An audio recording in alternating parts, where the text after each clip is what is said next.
morning and welcome to the Athletic Brewing Ironman Lake Placid, part of the VinFast Ironman North America Series. Today we are celebrating 25 years of racing in the stunning Lake Placid area, which has been an athlete favorite for years.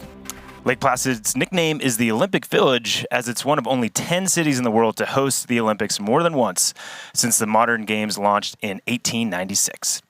It's also home to the Winter Olympics in 1932 and 1980. And 1980 was the year of the Miracle on Ice, as most of us North Americans are familiar with. Team USA hockey, comprised of college students and amateurs, upset the professional Soviet Union national team.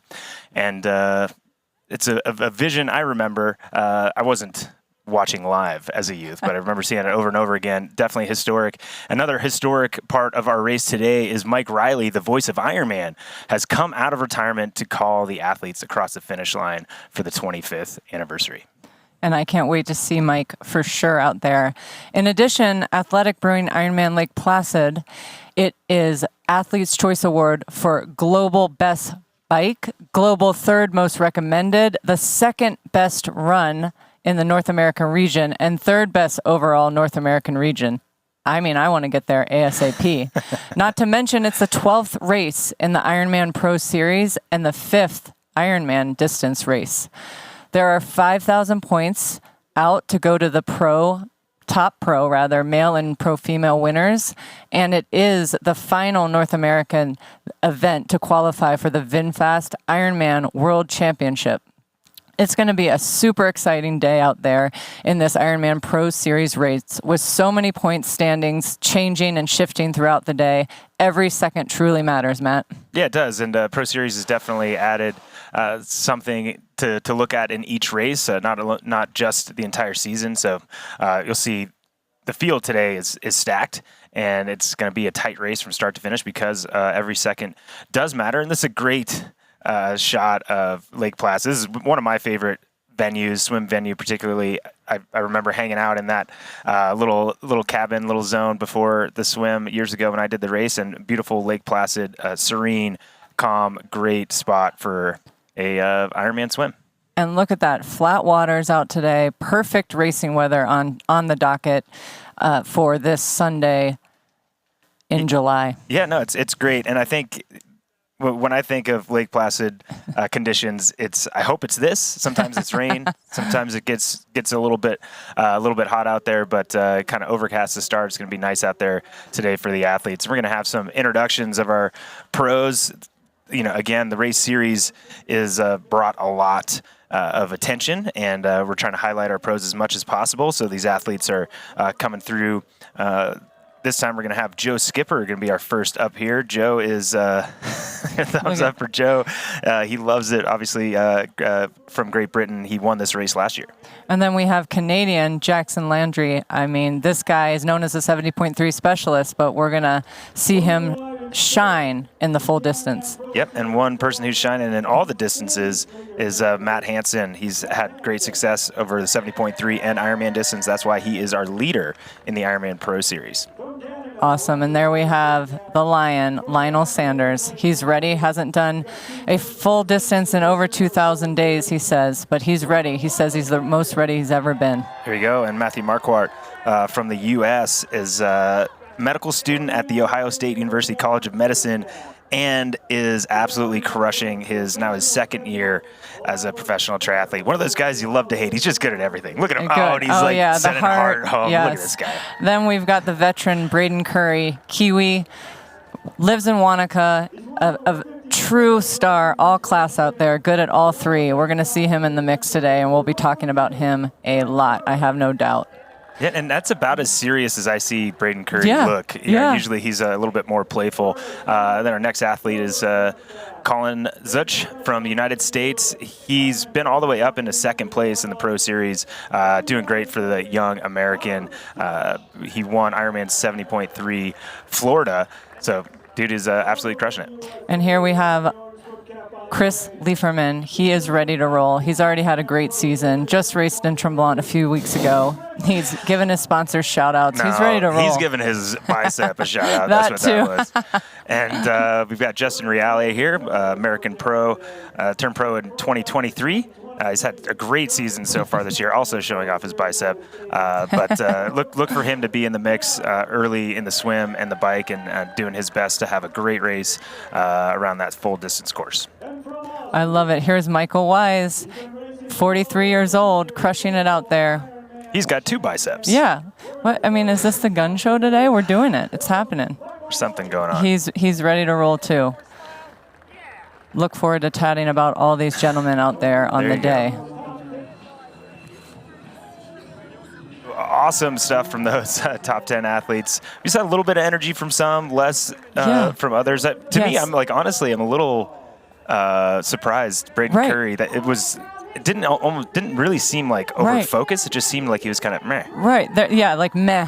The nerves, though, right? As we know, this is the hardest part right now. The energy, you just want the cannon to go off. And here we have our former champion of this race, Alice Alberts, ready to go, always happy, truly always smiling. I don't think I've ever seen her not. So she has a good attitude. No, she certainly does. And Kylie Simpson, with a smile on her face, just raced at Ironman Cairns not too long ago.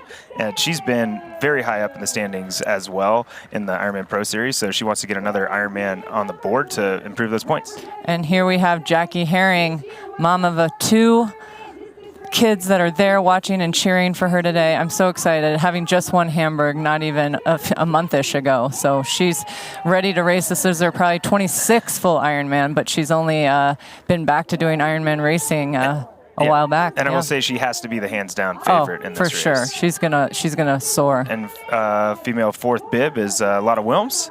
She also raced down in Cairns not too long ago, and she was in the 2020 Olympics in Tokyo, and won her first Ironman 70.3 in 2021. I love it. And here we have Sarah True, a woman of all trades. I'm pretty sure she does it all. But here she is. This is a casual Ironman on the day for Sarah today. She'll be in the mix out front, as she always is, and never fails. I look forward to talking about her a lot with you today also. Oh, no, she's awesome. She's going to definitely give us something to talk about. Danielle Lewis, we're going to see her. She is also been one that's been high up in the standings, and she's going to have a very strong bike and run out here today, no doubt. And this, I just saw Erin soar, our Canadian Erin Schenkels. She just did so well in Mont Tremblant a few weeks ago, and she could move up in the series today as well. And she looks ready. I'm really enjoying her energy right now and her smile. So let's keep that rolling, Erin. Let's do it for sure. And we all know Lauren Brandon always has a smile on her face. She is ready to go. Also raced down in Cairns not too long ago. So we see a lot of these athletes racing a fair amount to get as many points as possible and get their best points on the board for the Ironman Pro Series. Absolutely. And here we have Penny Slater, ranked number 10 in this race. We're going to see her go and go. She can run so solidly, and she's had a great season already. All these women have done so many races already, and they're just happy and ready to go again at it. They certainly are. And this is Giorgia Purione. I do believe actually she was in Cairns as well. Yes. So she's back looking. She missed her spot to Worlds by one spot, I believe. Yep. So she is here to try to get another chance at getting herself to the World Championship. And I have good vibes about it all. Well, we have a lot to talk about today, Matt. It's going to be a good day. No, we certainly do. It is going to be a great day. And welcome to our studio. And this is where we're going to be reporting while we report all the action that's going to be out on course today. And I just wanted to make sure we could tell all our viewers that due to kind of the remote location of Lake Placid, our Full Gas bike course does go through some dead zones, we might say, limited cellular coverage, GPS, and all that. So we're going to have portions of the bike course with no video coverage, but we decided to get out there and get as much coverage as possible. We're going to have a bunch of, obviously, cameras on course and different interviews possibly to go to while we're out there, but we're going to bring you as much coverage live from the course as possible. But just know that from time to time, you're going to see our faces. We love to see you. Hopefully you love to see us. But we're going to bring you as much live coverage of this bike course as possible out here in Lake Placid. And we have each other to speak to all day. And we're going to tell stories. We're going to hear all about the things. So just know we'll keep you in a happy place today. If there's one thing that I can get carried away with, Meredith, it's stories. So oh, yeah. We've got it. We've got this dialed for the next. You signed up for it. couldn't be a better partner for this, Matt. I'm really looking forward to it. Yeah, it's going to be great. But the race today is going to be out of control. Absolutely amazing course, and the athletes are going to perform on that course, no doubt. And first up is Lake Placid is on Mirror Lake, and it's a course that everybody knows and enjoys, loves. Spoiler. Right. Only swim course I ever let out in an Ironman. And it's because there is a little cord underneath all of these buoys that the athletes can literally swim over, and kind of guarantees you're not going to go off course. It's a beautiful swim course. Expect fast times in this non-wetsuit swim, and a pretty long transition that's actually ends up being part of the race. I love it. And we're, onto the bike course. Absolutely beautiful bike course here through the Adirondack Mountains. 2023 Athlete's Choice Award winner as a global best bike. And great views of the Adirondacks the entire way. This year, a little bit different. 2024 bike course removes a 5-mile out and back section along Hazleton Road. But we're not going to worry too much about that because the athletes are going to be looking at all the sites, covered bridge, beautiful zone as they head back into Mirror Lake for the run. Awesome. And on that Hoka run course, we're going to be doing 2 loops, 26.2 miles, 42K, 0.2K. And as I mentioned, it's the 2023 Athlete's Choice Award winner of second best run in the North American region. It's a 2-lap course. It will challenge the athletes. It has some hills in it. It's a tour through the city center. There were some updates to this 2024 run course. It added an out and back on Wilmington Road on Route 86. So athletes will leave that Olympic Oval, turn right on Main Street, turning left on River Road, and then along River Road, athletes will turn around and head back.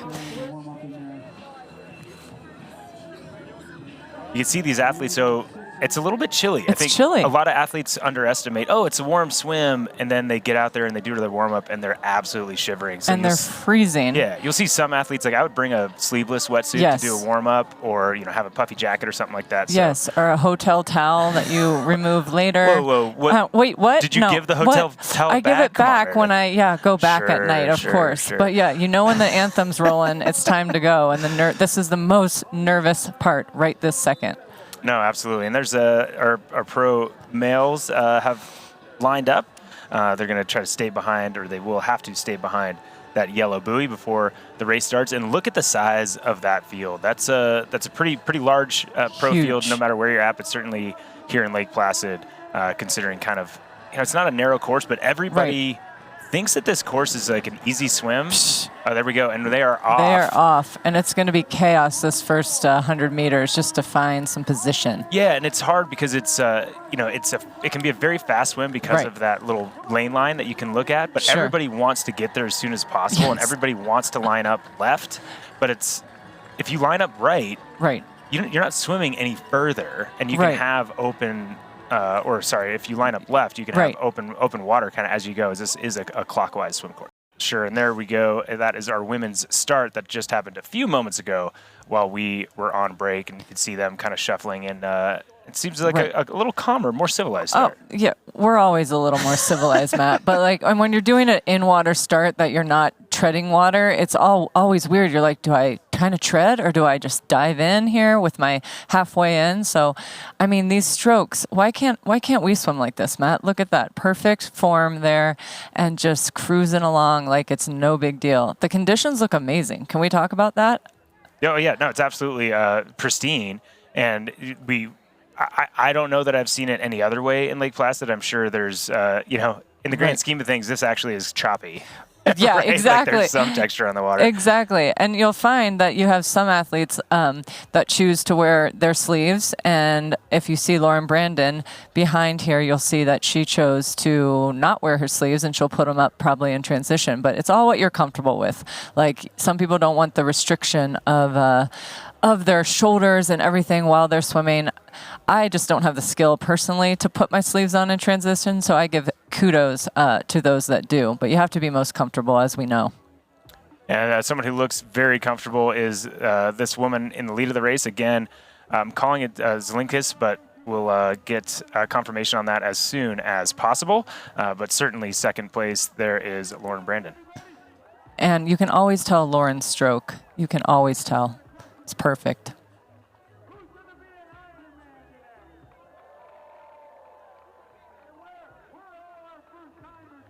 And in third place, that's most likely, and it is, that is Sarah True.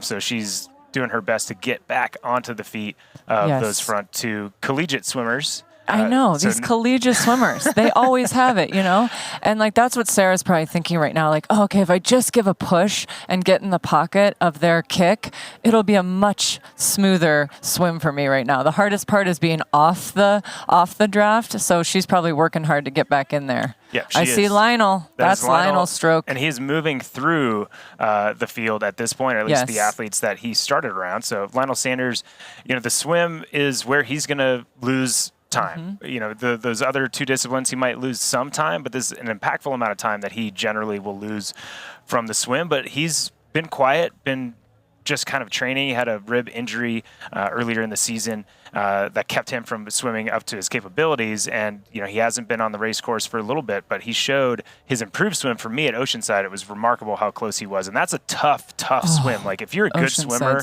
you can lose a couple minutes. And being a bad swimmer and doing what he did, I thought was extraordinary. And on this course, being flat, calm, having knowing that you don't have to sight. Often a bad swimmer has to, when they sight, their form gets even worse. Right. If you can just have your eyes down and touching feet in front of you, it's a great opportunity for Lionel Sanders, as you said, hasn't raced an Ironman in over 2,000 days, to have a great swim and set up for a good day. Well, yeah, and what I love most about Lionel is, man, he is ready. He his passion, he was like, I cannot wait for this race. Like, he's so pumped, and he said whether he wins or he gets 10th, like, he's done he said he truly couldn't have done anything better for this race. And man, this guy, he has been training in the swim, like, ever since they moved to Arizona, training with the Bears squad in Tucson. I mean, he has done the work in the water, and it really shows. And now he's passing people, and he's sighting like a boss just to stay on the feet of the gentleman in front of him. Everyone's holding their own. Matthew Marquardt is definitely up front there. And that, if they all come together, eventually, I still think even at a deficit, Lionel's going to do everything it takes to catch the guys that swam a little bit faster than him. And I just have this vibe there. A lot of them are going to be together, and in the hilly courses, they're just going to like find each other. And then it's going to be a race for the run, as it always is, isn't it? Yeah, no, it certainly is. And we had that orange cap there. That was Chris Leiferman. So he was about fourth in that swim group. This is a great shot from our cameraman down on the ground, quote unquote, but on the water right now. And here's a kind of that chase group. This is a perfect line. Yeah, perfect line. Right? Looks like 5 athletes in this group. No colored caps for us to be able to kind of signify some of our pre-race favorites. We have about 10 caps that we were able to throw out to the athletes, but no doubt in the front we're going to have athletes like Josh Amberger, Braden Curry, pushing the pace here. But great swimming, and to me it says something. Looking at the strokes of these athletes, we can tell they're good swimmers. That looks like the stroke of I can't. I'm not going to guess. I'm not going to guess, everybody. But this is a much longer, bigger group here. Yes. And yeah, we're a fair bit in, and again, no colored caps, so our favorites are still to the right of the screen. Right, so they're probably up, and I would say that Marquardt, Curry, Amberger are all up front, making the rounds as they do this first loop. They're already at the first turn buoy. Now that orange cap, that has to be that's Marquardt. Yep. Yes. And he's doing a good job. It's funny, he looks like he's going so slow, and it's just because he has the smoothest, most perfect stroke. Yeah, it can be deceiving. Yes. Swimming catch up. And an athlete that has that good of a stroke, when they're on somebody's feet, it's even more exaggerated. Exactly. And exactly. He's probably, when you get into this distance, you have to ask yourself that question. When he's behind these gentlemen right now, and he's like, I'm like an 8 out of 10, I'm working hard, and he has to ask himself this question, is this good for me? And if the answer is yes, stay here. If the answer is no, I'm going too slow, I can go faster, boom, it's trying to make a move and pass, because, you want to make up as much time as you can, but if you're in the lead group, great. Yeah, no, absolutely. And we see, it looks like we have Jackson Laundrie is almost certainly that green cap. We got a few green caps out there, but that's most likely Jackson Laundrie. It could be actually Josh Amberger. I was just going to say, it's likely Josh, isn't it? Yeah. And then that's Lauren. I don't even have to see. No. I just know her perfect stroke. And let's see where she's riding in this group, or if she ended up taking the lead, or I would think Lede Wilms would be with her as well as Sarah True nearby and Rachel. Yep, but it's definitely spread out, and that athlete that was first is now in second, and I think I was wrong. It most likely isn't Zelinskis unless if she lost her cap early in the morning, then she would have switched to a silver cap. That would have been the only cap, so it's still possible that's her, but we will keep an eye on who that athlete is, and obviously we'll get a split coming out of the water. So apologize for misidentification of that athlete if that's the case, but Sarah True still trying to get up on those feet, and this is kind of a painful place to be when you're like 3 meters back, right? Yeah, oh, it's so painful, and that's Lede Wilms. She is trying to get on the gray cap that is in second there behind Lauren Brandon. It looks like they're passing a gentleman there in the gray cap, but that's where Latte is right now. That is so hard in the orange cap because she needs to like probably make a move. Like I always like pick a number like LeBron. I'm like, okay, 23, go 23 strokes as hard as you can to get up. And so she's probably like, oh, I got to hustle. It'll be so much better if I've got some feet to be behind right now. No, that's a very, very good call, and you are right. That is a lot of Wilms doing so. And once she gets there, if she gets there, it'll be a huge relief, and she'll be able to swim a little bit more of that kind of catch-up stroke that we were saying Matthew Marquardt was swimming. Right, where he just looks smooth and relaxed. That's my idol in the swim department. Man, he's good. Yeah, he looks great, and he's an athlete that is. His trajectory in the sport is insane in a short period of time, as is the trajectory of how fast Lauren Brandon is going to get around this course today. And in just a few moments, we'll get back for kind of that middle portion of our swim course here in Lake Placid. So this could be a very, very elite group. We do see a pink cap in the back of that group, which that is Braden Curry. So Braden Curry is in the back of this group. Yes. But what I was going to say is it could still be a lot of our faster swimmers in that group that's just a few meters behind. Right. And at least the Australian, too, knows how to do an Australian loop. So get out of the water. This is when it's tough. Like, you get your heart rate up when you, like, run out of the water and have to get back in. It's quite stressful. So I'm wondering what people are like if they decide, I'm going to go really fast, or if I'm just going to take my time and glide back into the water. Well, it's almost always tactical. So right now, Josh, you can see it bunching up. He's taken a little bit off the pace. He's going to go in, and he's certainly practiced and knows how to do really hard strokes when he gets in. So that is Alexander Bergen in second place, Matthew Marquardt in third, Justin Reale in fourth, Mattia Ciccarelli in fifth place, Antone Deschrones in sixth, Dylan Gillespie, Marty Andre, Flavio Morandi, Justin Metzler, and Hugo Ruiz. That's the front 11. To me, great swim by Justin Metzler. Marty Andre, I haven't seen him do an Ironman race yet, so that's surprising to see him that far up. Justin Reale in fourth place, but here's that second group. But what I was saying is you can make a move if you know when you get in that you have saved some. That's where you can kind of break a group. Whether or not Josh wants to break a group right now is kind of a different question, but here we go. It's our second group coming out of the water. This athlete doing some logistics. That was John Stupinski and Braden Curry just behind him. What John was doing was actually taking a gel and eating it halfway through, taking advantage. That's a smart athlete, whether or not you need to. But it's an hour. Not often do you go as hard as you can without having any nutrition, so a smart move from him. But so Braden Curry was gapped 51 seconds behind that front group, so he's 30 seconds behind the last person in that group. But wow, I mean, that top group of 11, that's a lot in a front group. I really enjoy seeing, and you know what I love seeing is Matthew Marquardt and Justin Reale. I mean, those are also two working humans that are just, we're just going to go in the front group. Absolutely. And so coming out there, we had Arnaud Guillot was 114 back of the main group. Chris Leiferman, 130 behind that main group. Jackson Laundry, 133. Tor Bendix Madsen, an athlete somewhat overlooked coming into this race, 137 behind. Matt Hansen, 138 behind. Trevor Foley, 145 behind. Great swim from him. That's actually a little bit scary for our leaders. He's that close. Colin Zuch, 147 back. Adam Fay, 148. We'll be looking here, and that is Lionel Sanders leading this group in. So to me, the biggest surprise, Trevor Foley 1:45 back in a group. That's a very, very good swim for Trevor Foley. And I'm sorry, that is not Lionel Sanders. He's been passed by Lauren Brandon. And look, there she goes. Like, it's no big deal. Nope. I love it so much. And now there's Michael Weiss. I mean, she has passed a lot of the top pro men who had a couple-minute lead. And Lionel Sanders was in that group as well. So Michael Weiss and Lionel Sanders kind of in that same group. And we'll tick over my tab to the pro women out of the water. And it was Rachel Zelinskis.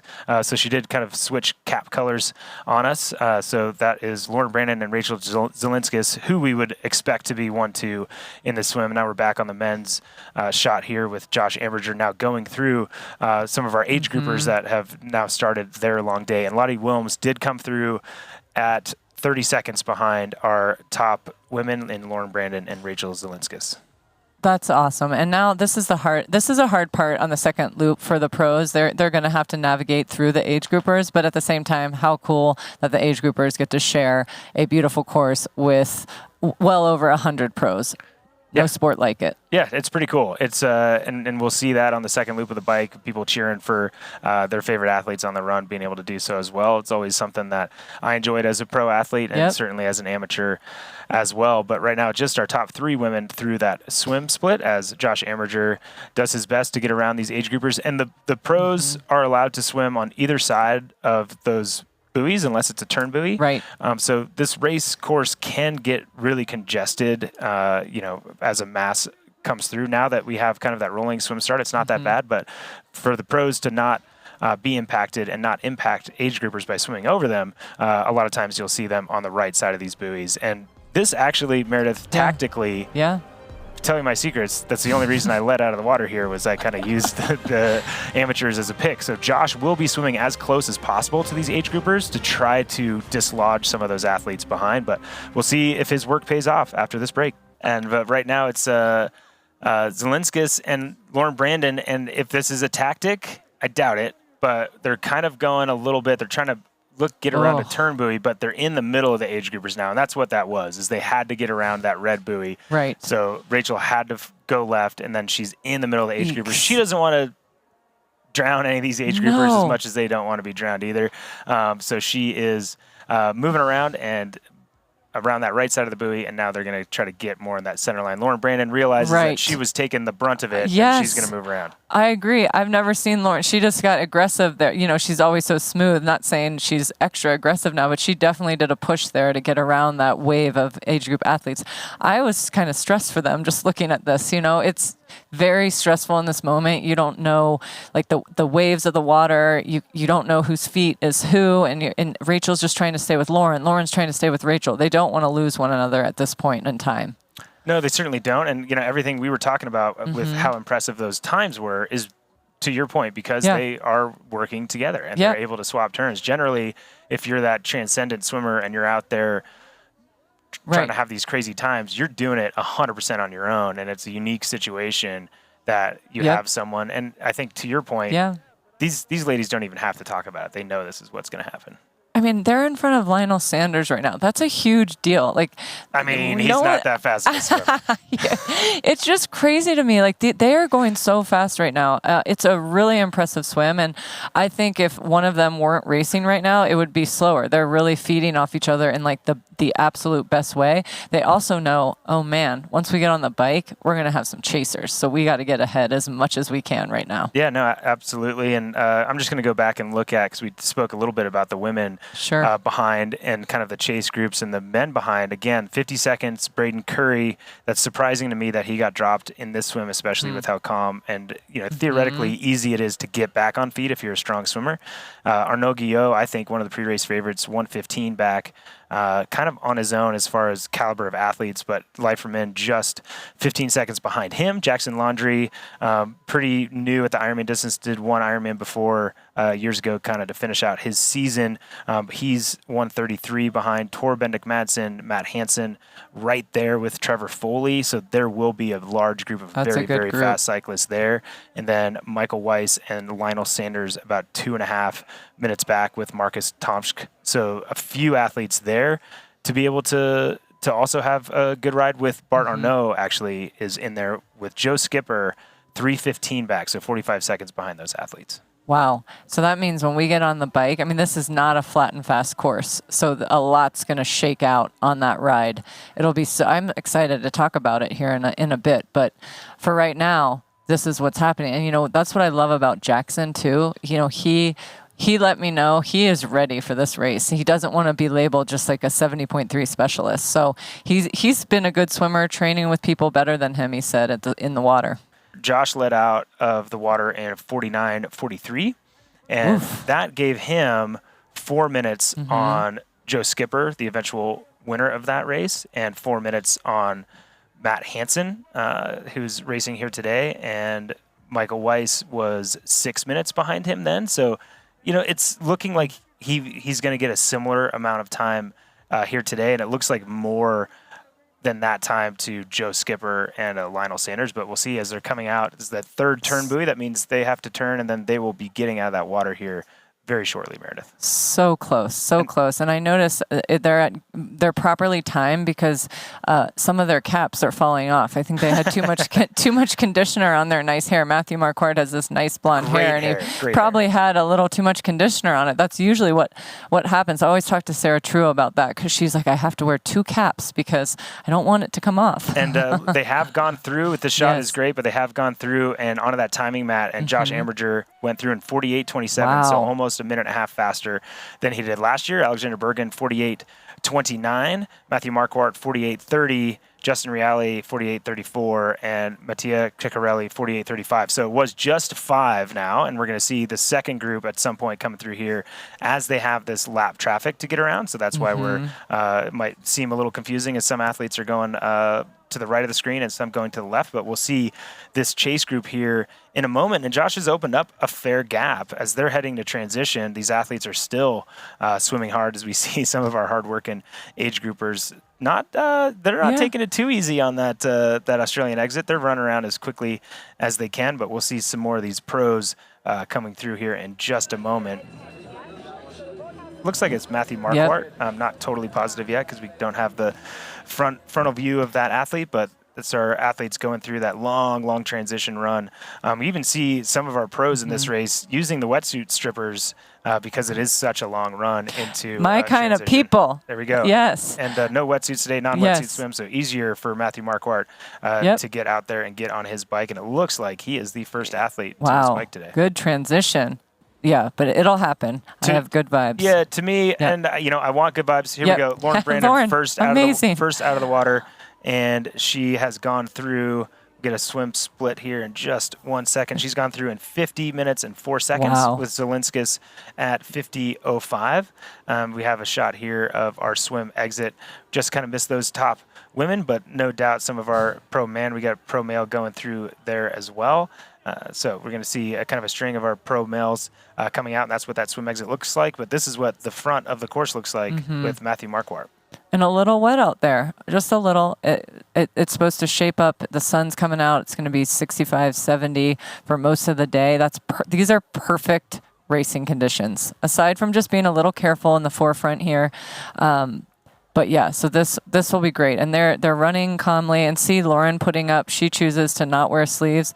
She's taking the time whilst running to put up her sleeves. That's a hard thing. So she got it done, though. She's ready. Yeah, and then some of the athletes will make that decision based on how long that run is because they like, whatever, I got nothing else to do but run. Might as well have a more efficient swim and feel a little bit better in that sleeveless suit and go through there. And we have our Wahoo Element Rival swim split with Lauren Brandon first out at 50:04, and as we saw, Rachel Zelinskis right behind her. So maybe that says that Lauren Brandon wanted that bonus a little bit more. Absolutely. I mean, 1 second is nothing, so maybe it was a little sprint into the arch, but can't go wrong with that. And now this is I think this should be added to the run distance. I mean, right? Our cameraman doing the work, no doubt. And so right now we're back on kind of that men's swim exit, and still only 9 athletes have come through. So it's going to be huge gaps to some of our favorite athletes coming through, and that is a lot of Wilms coming through here in third place with a fair gap to those front 2 women. That is 1 minute and 50 seconds behind. Okay, not too bad. That's better than 3 minutes, or like we said, where Danielle's might be 10 plus. But I'm not worried. I feel like I feel like Lottie She's going to be Williams will catch. 15 plus. You want to call it now? 15, it's 15 plus. plus. Okay. Yeah. All right. Okay. And hey, I'm not rooting against her. I'm just I trying know to. you. Oh, I know. I'm trying to keep of it, course. keep it I know. Yeah, and I know. I get you, Matt. You know that. But yes. So, and we'll see. And so just wanted a quick update on some of the men's swim times as they've come through. Matt Hansen, 4:55 back. Jackson Laundrie, 4:59. Those two have been at training camp together. As we see Lauren Brandon enter transition, she's going to run to her bike and get that helmet on and smile the entire way as she gets out on there. Tor Bendix Madsen, 5 minutes back. Leiferman also 5 minutes with Lionel Sanders at 5:54. Trevor Foley at 6:21. And Michael Weiss at 6:33. So Lionel Sanders, more even swim. Trevor Foley kind of blew up a little bit and went backwards in that swim.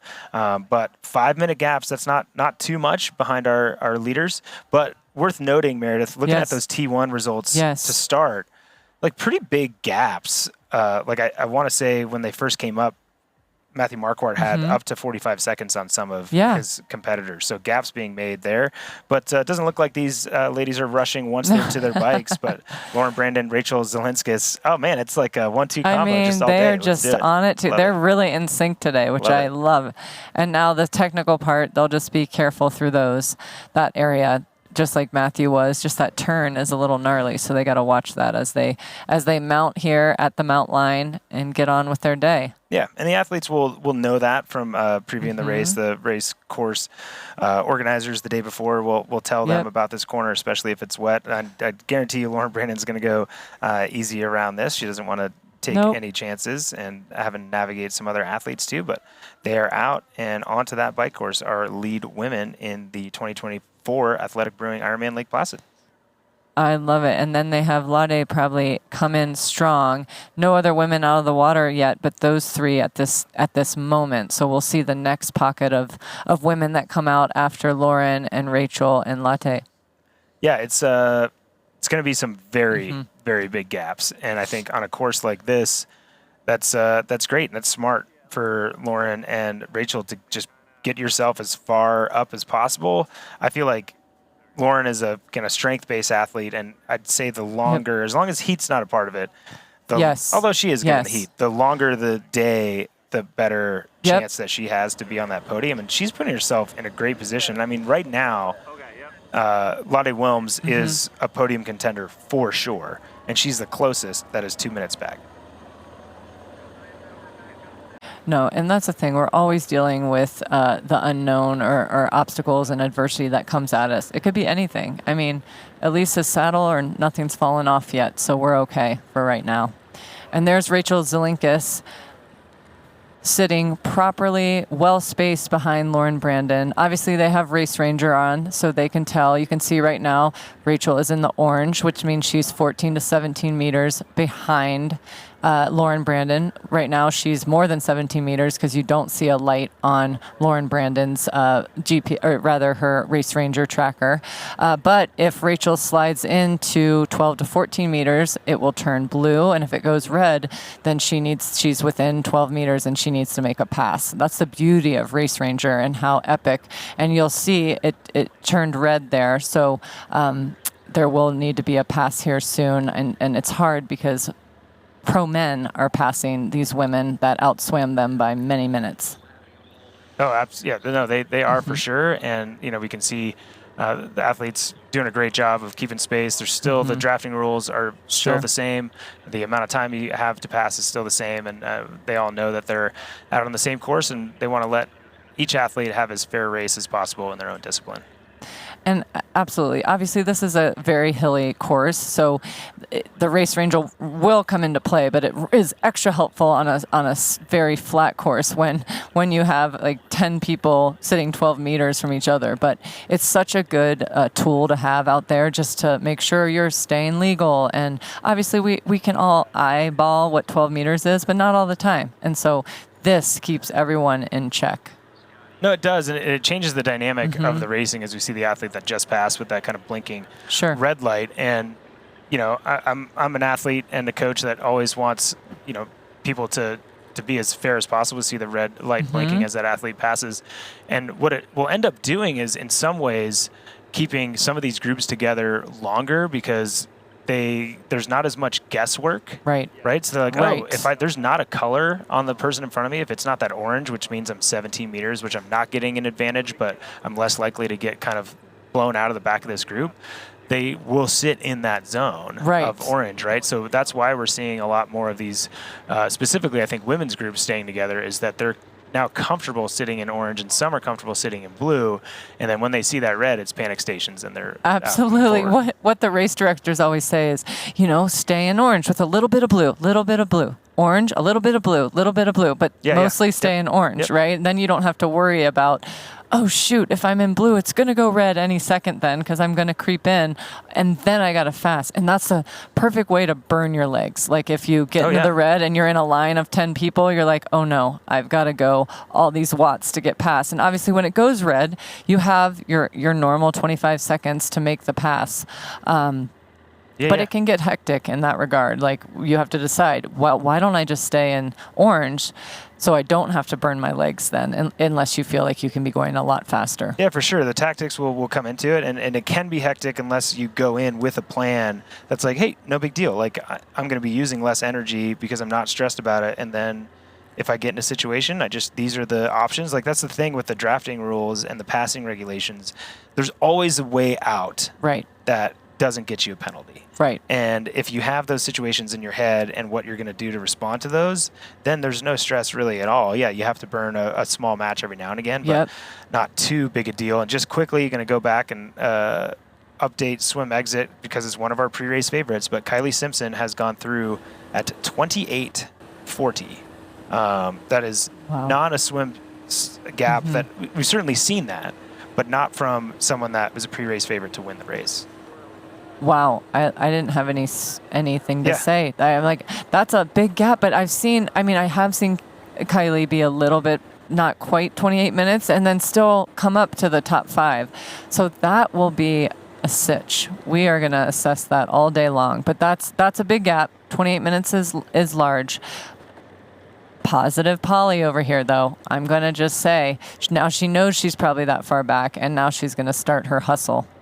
Oh yeah, there's no doubt she's going to be hustling, and that'll be, that's a test, and that is the definition of a champion, and she, it's going to be hard for her to be a champion today at the start line, or at the finish line, excuse me. But the ability to continue to push when you're given feedback that's you have an insurmountable gap.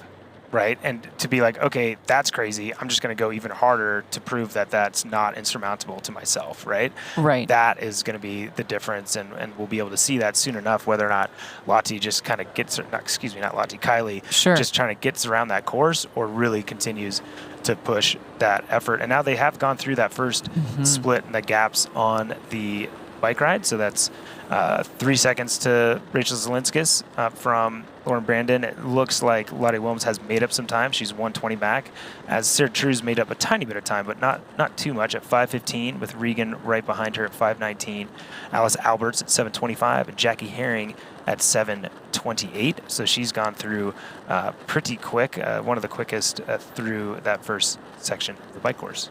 Right, and it's nice to have these little pockets, right, of gals riding together. Like obviously Lotte's solo, 1:20 back.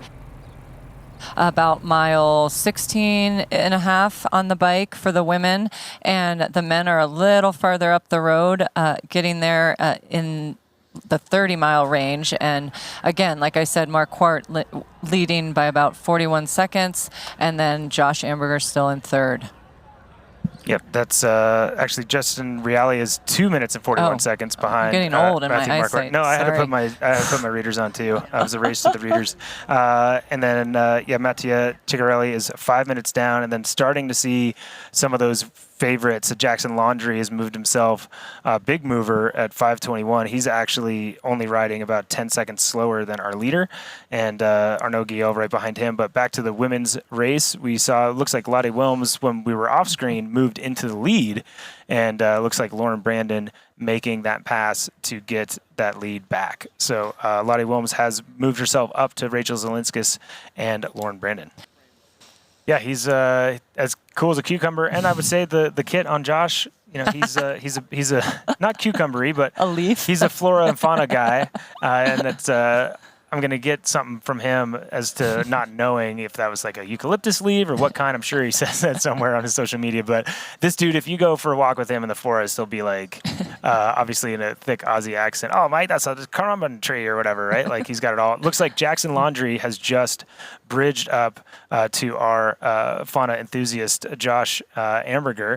Little chat. Hey, what's up, Josh? Nothing. What's going on, Jackson? Hey, you want to ride up this hill? Let's do it. Jackson Laundry, first Ironman that we've seen him really like focus on, like wanting to have a result. Talked to him after Worlds in St. George years ago when he was fifth, and he was like, "I'm going to go to Mallorca and do this race," and he got around the course.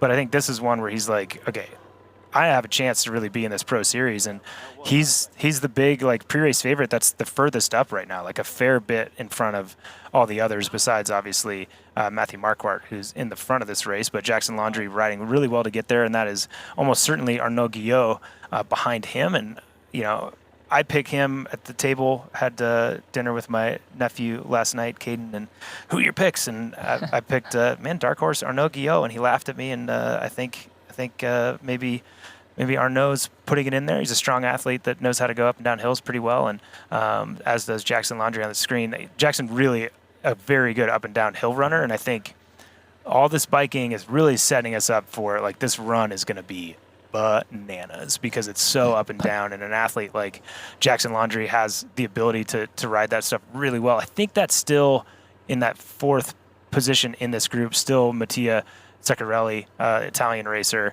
who's standing up trying to make a pass on Josh Amberger, but he needs to do so a little quicker than he is currently because of the kind of passing zone time. But tell me what you're observing in this front group, and maybe man on screen Jackson Laundry. Well, first of all, let's just note, Matt, I don't think you've ever been that wrong with your picks and guesses. So that's why I don't question you. Let's just be honest. I don't question you, but I agree. I mean, Jackson, like I said, he is ready to parlay his 70.3 fitness into the full and go double the distance even more. Obviously, he did Mallorca, and now he's doing Lake Placid.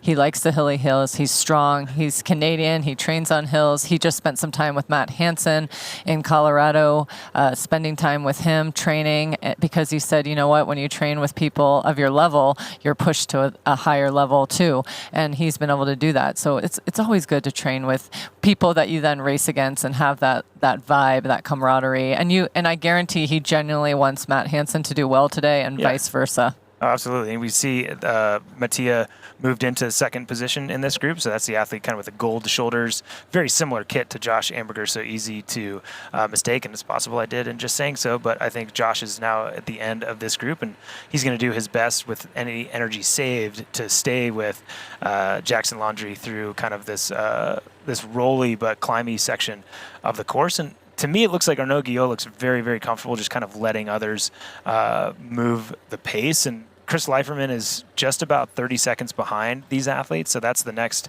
athlete that may or may not inject some more pace to the group. But about a minute back is that Trevor Foley, Lionel Sanders group. And theoretically, if they catch, then things are going to move up. But they're not really riding any faster than the man on screen currently.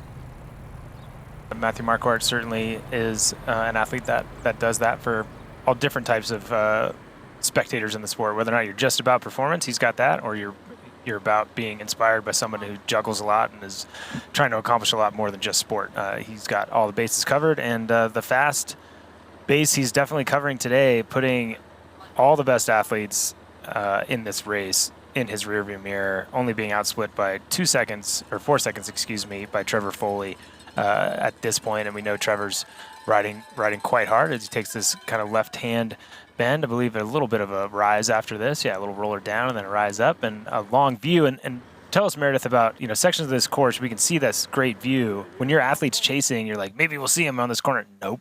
Still can't see him. How disheartening is that? It's like you turn and you see this open road, and then you're like, is that a moto? Is that the person? Oh no, that's just a car that's going into their driveway. You don't see anything. It's like crickets.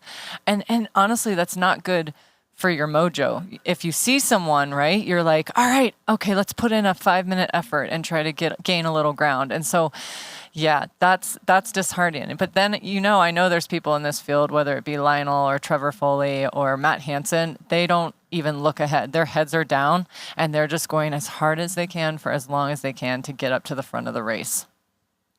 Yep, they certainly are. And someone who's looks like he's going pretty hard, maybe not as hard as he can, but getting to the front of this course for sure is Jackson Laundrie. He's going to try to move himself all the way up into second place as they hit one of these more rolly sections of the course. But right now he's still got Justin Reale in front of him, separating him from Matthew Marquardt. And again, Jackson looking smooth as he does in a half. And it's funny, you're going double the distance, and he's still new to this distance. So I do wonder what his mindset is. There is a big difference between 56 miles and 112. And so he probably realizes, all right, I've been training for this, but I also need to conserve energy like we talked about. Maybe he's conserving on the flat right now. And then when he gets to the hills, he gives it some gumption up them just to get in the right position, because he is new to this, and it does take learning and growing each time you do it. Look at Lot Wilms on the screen, doing her thing. She did it. She made up that 80 seconds coming out of the swim or whatnot up to the front of this race. And now she's done this a lot this season already. She knows what to expect. She's got her knee slot. This is just like cake, just doing another race for the experience, for the deposit and fitness. And I would think she probably wouldn't do another full Ironman until Nice in September. And this is sort of just like icing on the cake. Let's just, get some Pro Series points. She's in the top 10 and, make some money along the way and get the experience of it in beautiful Lake Placid. Yeah, she is. She's doing it, and she's pushing the pace, but still has Lauren Brandon and Rachel Zelinskis with her. So those two athletes that had that about a minute and a half gap out of the water, been able to stay with this fast riding Lottie Wilms. And behind her is fourth place is Sarah True at 4:47 behind. Regan is 4:49. So those two athletes still riding together. Nina Duran in 5:39. Jackie Herring then at 5:40. I see absolutely nothing. Last check, obviously, Justin Reale was still in a good clip, 240 plus back or whatnot. But I mean, if I don't think he's one to look back much, but if he did, even looking at this shot right now, there's no one even in the lens at all right now, and that's about a good half a mile plus. So he's in great position, and I still don't see any grimace. I just see calm and fluid, and he's probably, honestly, that guy's probably thinking about what research he could do to, cure cancer, in addition to raising, he raises a lot of money for a Pelotonia Foundation out of Columbus, Ohio, and I bet you he's so innovative. He's trying to multitask right now, using this time to think of ways to, help others thrive as he does outside of this job.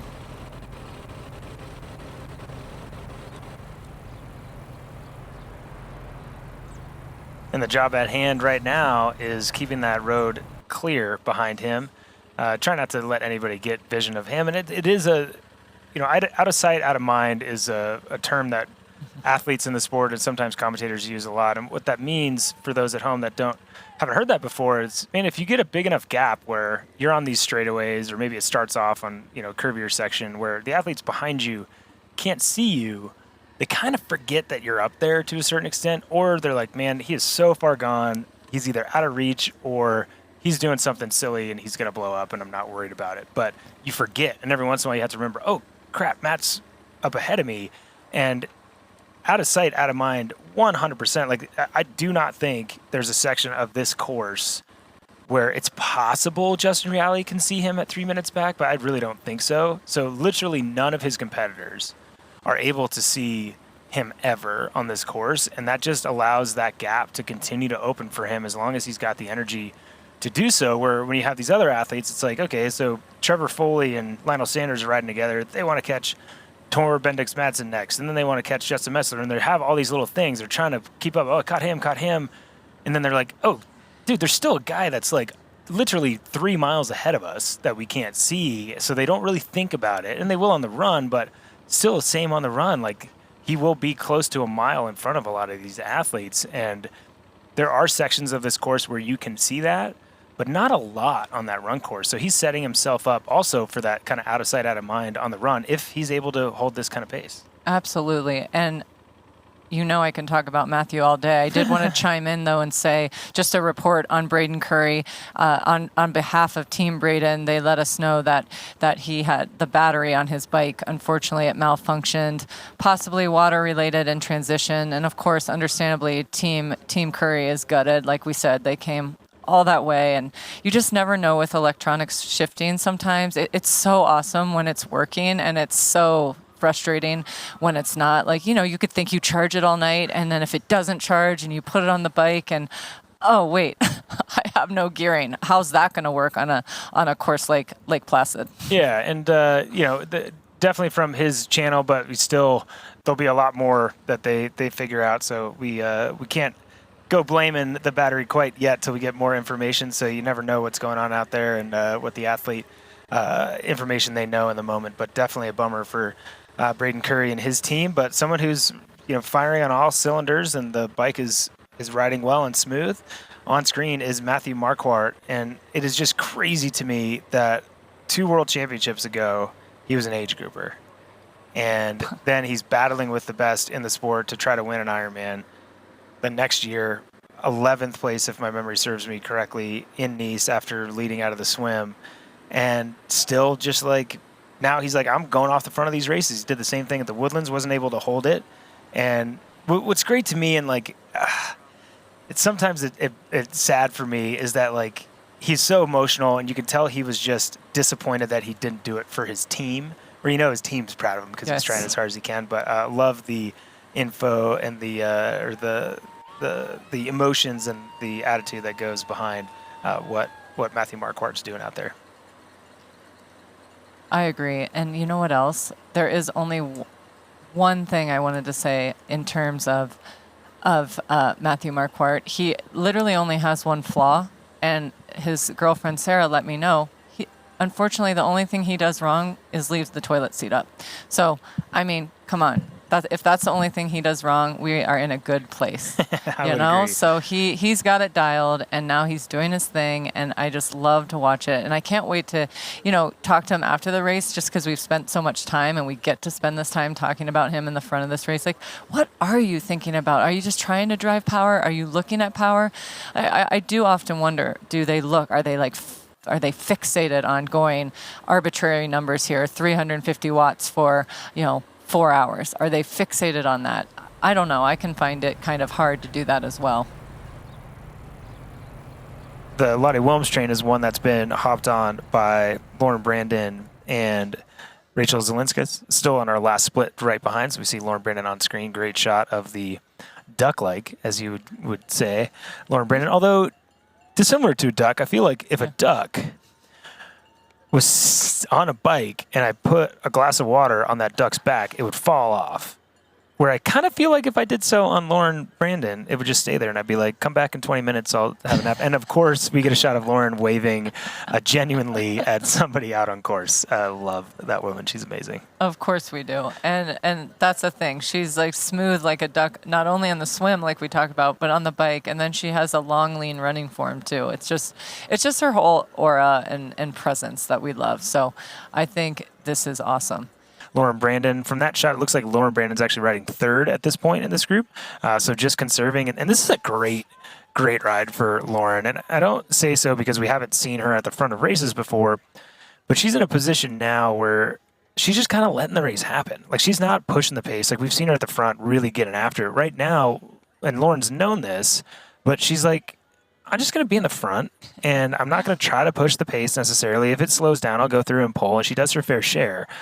But she knows more waves to every spectator group that's out there. She's going to wave, and that is why she's so awesome.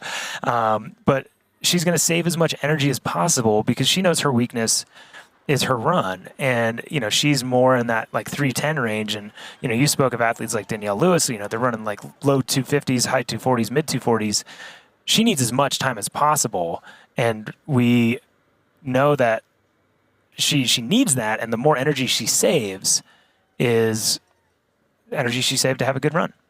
100%. You saw her kind of soft pedaling just now, like down a small decline, but she was also probably like asking her that question, is this good for me? Yeah, it is. I'm doing great watts. I'm sitting legally 12 to 17 meters behind my colleagues here. I've done my share in the front. So I kind of like where her head is at right now. Yeah. She's just kind of taking it moment by moment. And then when she feels maybe recovered, she's so nice and like considerate of others. She's probably like, oh, I've kind of been in third position for a while. I should probably go to the front. And that's what I love. That's good camaraderie, like taking turns out there. And, they have, like we talked about, the race ranger. So that's probably too. She probably saw she got into the blue, which is fine and legal, but she wanted to prevent from going into the red. So she might have soft pedaled a little to get back at 12 plus meters. So that's what I like to see. And I love that these first three women, Latte, Rachel Zelinklis, and Lauren Brandon, are all together right now, riding well, riding strong, riding legal, and each doing the work. Yeah, they're out there doing the work for sure. And, we see athletes further back doing the work, but still gapped. Don't have a super accurate split on Kylie Simpson, but she is still out there 246 back. So she's about a half hour behind at this point, from what I can tell about athletes we spoke about earlier. We got Leslie Peterson in 19th place at 23:53, Danielle Fatou at 17:21, Chelsea Bingham at 16:12, and again, Georgia Pironi at 11:07, just behind Jody Robertson. And those athletes, again, same split behind the woman on screen, because those front three are riding in a group. I look forward to getting the next split, because it'll be interesting to see where Nina and Sarah True and Jackie and Regan are, just to see if they kind of merge together. And then they're going to be the pack of 4 or 5 that try to come and catch the 1, 2, 3 ladies up in the front. So time will tell, but I look forward to that next split, which it'll be split 46.7. So we'll get that shortly, as the gentleman's split for that has come through as well. It has, and I'll just, since you mentioned it, go back and look at some of the other favorites through that men's split, as we do look at Lottie Williams on screen going through one of our hillier sections of the course. Going to grab a little bit of water from an aid station and one of our volunteers. Again, could never say enough how much we appreciate those volunteers, and we would not be able to do it without them. And that work, the Ironman Foundation, helps be able to give back to these local communities that provide these great volunteers to let us be capable of doing these races. So appreciate all those volunteers, and a great handoff and reception for Lottie Wilms. But on that men's split, we did have Michael Weiss at 10:57 with Joe Skipper at 10:55, and Marcus Tomsk at 10:52, and Matt Hansen at 10:49 with Bart Arnault. So if you're talking about a group that's got Bart Arnault, Matt Hansen, Marcus Tomsk, Joe Skipper, and Michael Weiss, that is a powerhouse group. Yes, there's another powerhouse group ahead of them with the likes of Lionel Sanders and Trevor Foley, but that is a really good group. I think someone like Joe Skipper is going to be happy that he's with some athletes that are trying to accomplish the same thing. With the work that they're doing on this bike, certainly putting herself in position to do so, a lot of really, really talented athletes behind, and I think that's why we saw such an aggressive swim and early bike ride from these athletes. It's big gaps, but still 5 minutes to Sarah True. That girl can run, right? Yes. And you don't want 5 minutes. No, yeah. Regan can run too. Jackie Herring, she's that 70.3 athlete. Like, we saw her in the top 5 in St. George. And it's like, the harder the half course, the hotter, the harder, the better she did. And that tells you that someone has, similar to woman sitting on the desk with me, that transfers into Ironman very, very well. But before we get too far along, we'll look at the VinFast performance analysis. 54 miles through the bike, Matthew Marquardt, 3:01:40 total time. That's not just that bike split. And 24.69 miles an hour through a very hilly course. 2:06. That's crazy. I did this race years ago, and it wasn't, I'll say it's mostly technology, but I think I was second fastest bike behind Twelsek, and our goals at the time was to break 5 hours, 4:50, right? And these guys are on pace to go under 4:20. It's absolutely crazy. Wow. We're going to be busy the next, 5 hours. Let's just say it right now, because that train came, it's coming, it's uniting. And now Matthew being the carrot out front, it's like, wow, they're going to work so hard together to try to catch him, hands down. And that's going to be a situation. And when we get to the run, it's going to be all out. They're going to have to go to the depths of their soul, all of them, just to, it's a hilly course. One thing they have going for them right now, I will say, is a 62-degree perfect weather conditions for racing a hilly Ironman course. Perfect. And, there might be, some athletes, like I'm pretty soft when it comes to that. Oh, it's rainy and now it's like 61 degrees and somehow I feel hot because there's like some aspect of humidity. It'll feel a little bit humid for some of these athletes out there, maybe on the run, but this, as you said, it absolutely perfect conditions for fast riding and fast racing in general here at the Athletic Brewing Ironman Lake Placid, and looking to see if there's any more splits coming through here. And it does look like Jan Stupinski went through at 10 minutes down, 10:48. Colin Zuch, Justin Metzler, 10:49. Gillespie at 10:50, and Marty Andre at 11:32. So that's the massive, or the splits going through here. Yeah, and you can see on our ticker that we have there, it's showing, Matthew Marquardt in the lead, but it will have a little ticker that will roll over and it shows the athletes behind, and that's kind of how our tracker is working these days. I think nice and smooth. We used to see it on the right upper hand side of our screen, but now we can kind of show you those splits throughout the race, and above that is our point standing for the Ironman Pro Series. So got a lot of information that we're sending to you, and really appreciate all the tech folks being able to do such a great job of that here at Ironman. And here's the train as they go through that section we saw earlier with the bobsled zone. They're catching to some age groupers, and there's Jackson in between Trevor Foley and Lionel Sanders. And those athletes now riding together, doing well. Lionel was also very calm getting that water, too. Nothing was stressful. Everything was easy. And, it's not too hot there, but he still poured a little over, and now look at him go. He's making the pass because he realized he got in the red. I've got to go.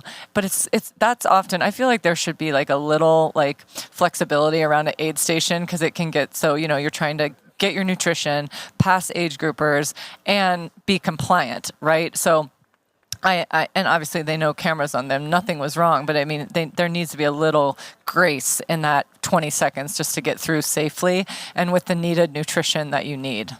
Zelinskis coming through the turn. And guess what? Guess who should be...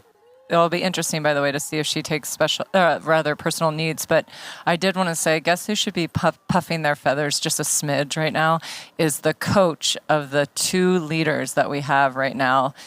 Rachel Zelinskis is now a minute plus ahead of Lotte Wilms and Lauren Brandon, but also Matthew Marquardt. They are both coached by Andrew Yoder, a fellow professional as well. So he should be a pretty happy coach right now that both of his athletes are currently ahead and leading this amazing 25th anniversary of Ironman Lake Placid. Yeah, no, I think very, very well said. We can see on the VinFast performance analysis, 54 miles through, Rachel Zelinskis, 3:28.21 to 20.54 miles an hour. Again, that's total time, that 3:28. And she is she's cruising, and Lauren Brandon is cruising as well. And I have to say it because I was on a team with Yoder when he was young. And, when we're young, we all do different things. We may be a little bit scattered, maybe not our wisest time. It is absolutely shocking to me that he turned into the coach that he is. And I say that with very high respect for the coach that he is, because as you said, he's got two athletes in the front, but I would have bet $1 billion that dude couldn't coach somebody out of a wet paper bag, and he is coaching a lot of great athletes right now. He was uncoachable. He was uncoachable. Well, Matt Dixon coached him when you and I were with him. We were all uncoachable. Okay, and look at him rolling now. That's crazy. It's pretty cool. I love it. Well, they are doing great. And then Lauren Brandon is still sitting there in, as of the last check at the halfway point, still in third place, was riding with Lotte Wilms. And we can check that last check. But the women are halfway through the bike now. I mean, where as time goes, like I said, goes so fast for us sitting here. And I think it shows that, we often think that the chasing athlete has the advantage. And so in this case, Lotte Wilms pulled back time on Rachel Zelinskis and Lauren Brandon. And you always think, okay, that means they've got the momentum and they're going. But it's like, you don't know how hard Rachel's going. She could be just cruising. And she could be saying, and the smart athlete would, save it for the 3 bears on the first lap. Right. And you need to be able to go a harder exertion up their 3 bears on the second lap. So save some then too. And Lotte Wilms bridges up, rides with them for a bit, rides in the front, and Rachel's like, oh no, I'm supposed to go a little harder on the 3 bears, so I might as well do that. And I think, and speaking to Andrew Yoder, their coach, I've seen her do the same thing in when she won Mont Tremblant. It's like at a certain marker they're supposed to go. And that could have been, I mean, she got that minute gap really quickly. So maybe in her head it was like, all right, at mile 40, I'm going to do a push. I'm going to do an effort and see where that guides me. But I find that super fascinating. In addition to the fact that there's a male train going on, well, there's also this female train coming with True and Darren and Alberts and Herring and Hollyoak. So I really think that's another train coming, which is, again, goes back to the bananas run we're going to have. They're all together here, making that turn and going by personal needs just to see. And I guarantee, like I said, Alice will stop and get there. One just flew by there, but I will see. She usually, unless she decides not to, stops to get things going. And I did want to say, last I checked on Danielle, who loves this weather, by the way. This is her jam, 62 to 65 degrees, as her husband Andrew let me know too, is that last check she was only 8 minutes back, and now we'll see what she comes in at the 56-mile mark. But obviously she's gone from 15 minutes back to 8 minutes back in one loop. That's pretty good. Right? It's pretty good. And pretty good. Say you're on a lot of levels, you're right. I just know her cycling. She's so strong. Gosh, and she is the first to admit that her swim is not her strong suit. She says she's getting there. And, swim is not something, as Lionel can attest to, that the benefits of swimming more and getting better doesn't happen overnight.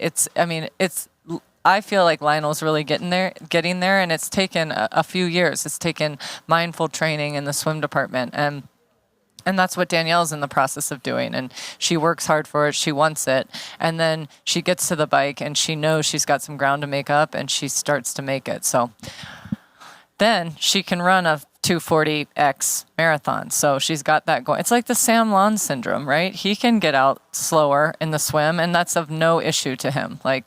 At all. I call it the Danielle Lewis syndrome. Yeah, that too.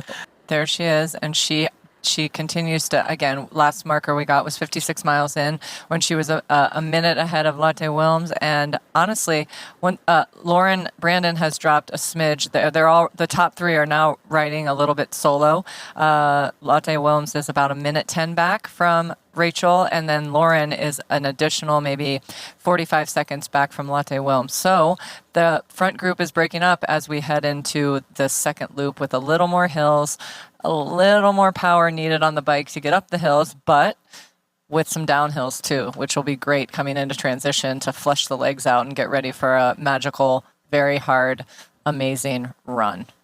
It is going to be very hard. It feels great, kind of, depending how your legs work and how good of a runner you are. That first downhill, you're like, oh man, I'm going fast for me. I was like, oh, it hurts so bad to run down it. But running up it is, it's brutal. And again, it pains me because back in the day, racing at the front of this race, it was like, man, if you ran right around 3 hours, you were on the podium or going to win if you had a good bike ride. And now it's like what they're going to run out here today. And I don't know that a 3-hour marathon, unless Rachel continues to extend her lead, won't win the women's race. Most likely. And it would be hard. It would take someone, a front runner like Rachel or Lauren Brandon or Lotte, to run 3 hours and maintain the podium position with the kind of field that's behind. Absolutely. And a small tidbit is, Justin Rielli's best marathon so far is 3:17, which he told me. He said in a jokingly way he hopes to improve on that. It was in Kona as an age grouper. 3:17. I'm like, Justin, yes, you're going to run a lot faster than that. But it was funny how he said it. He's like, I sure hope I PR in this, and we know we know he will. But Rachel hope so. Yeah, and Rachel's runs at like 3:09 to 3:12, and unfortunately nowadays that's not going to work when you have Jackie Herring and even Kylie and Danielle like running from the back of the race. In terms of Kylie and Danielle, like running the low 250s.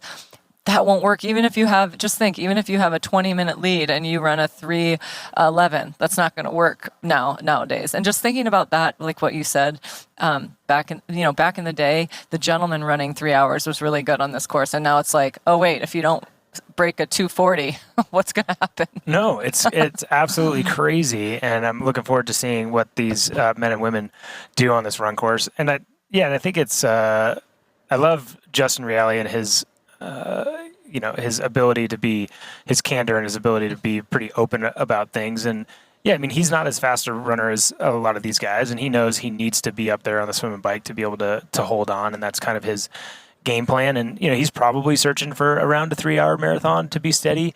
And that's the hard part is when, you feel like you're a normal human racing against these other people. It's still hard. Like a 3-hour, if it goes wrong, it can be 3:17 pretty quick. Right, like it's yes. Tough on this course because it buries you. I saw Justin Metzler post something the other day about he led this race for so much of it a few years ago when actually I was commentating, and I think from mile 18 to the finish he lost 3 spots because it just like he was walking. This is all he could do. I mean, right? It's and brutal. Just to think of that, and like.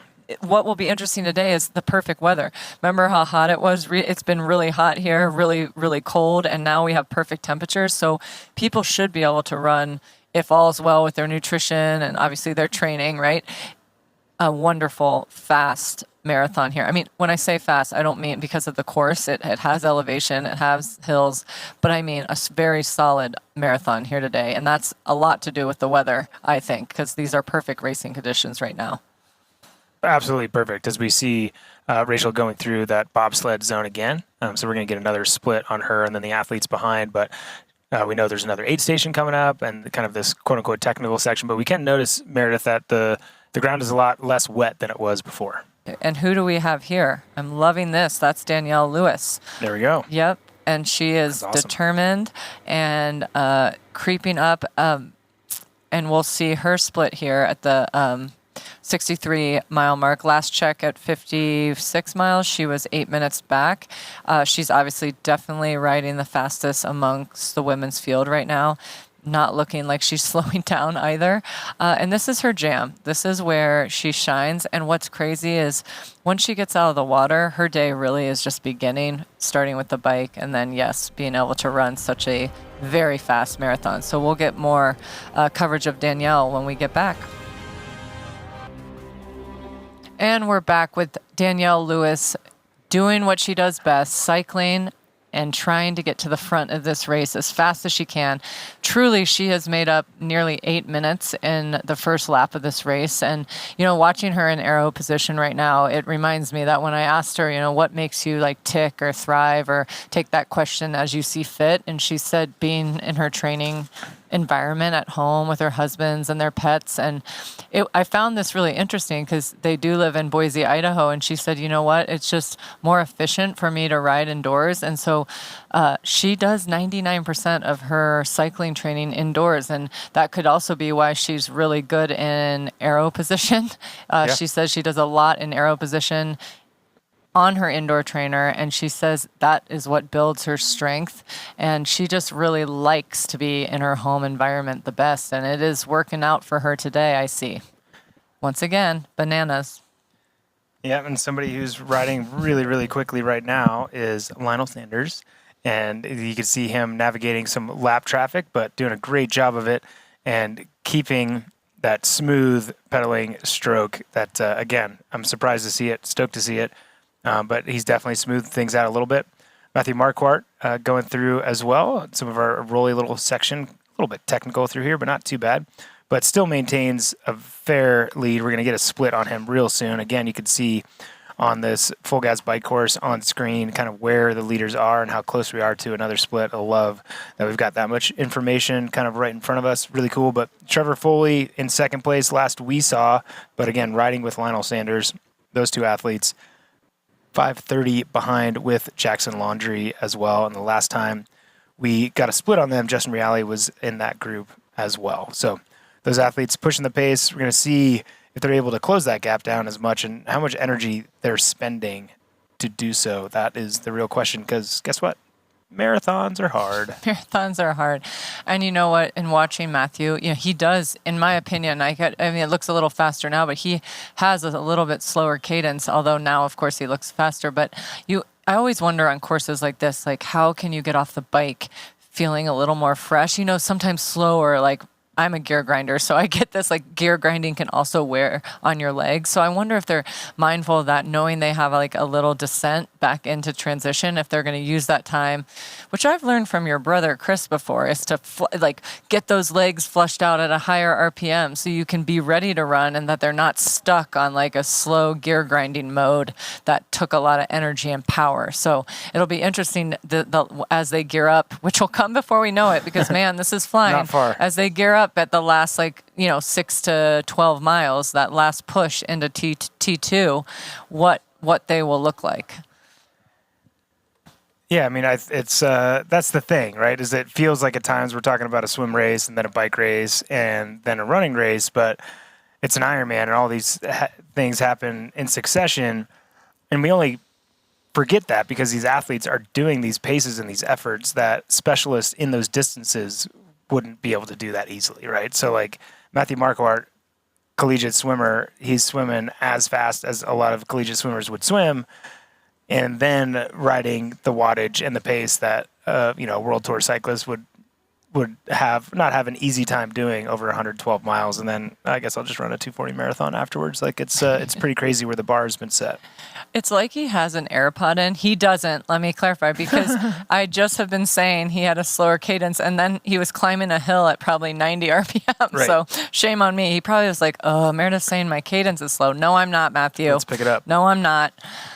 Let's pick it up. And we saw, there you go. Now it looks like a little still shot of Jackson Laundrie going through a similar section of the course. It looks like maybe that Lionel Sanders group has split up just a little bit, but back on our women's leader, Rachel Zelinskis. I know. And she's probably like, well, I'm tailing the end of this soon. Here we go on screen with Trevor Foley.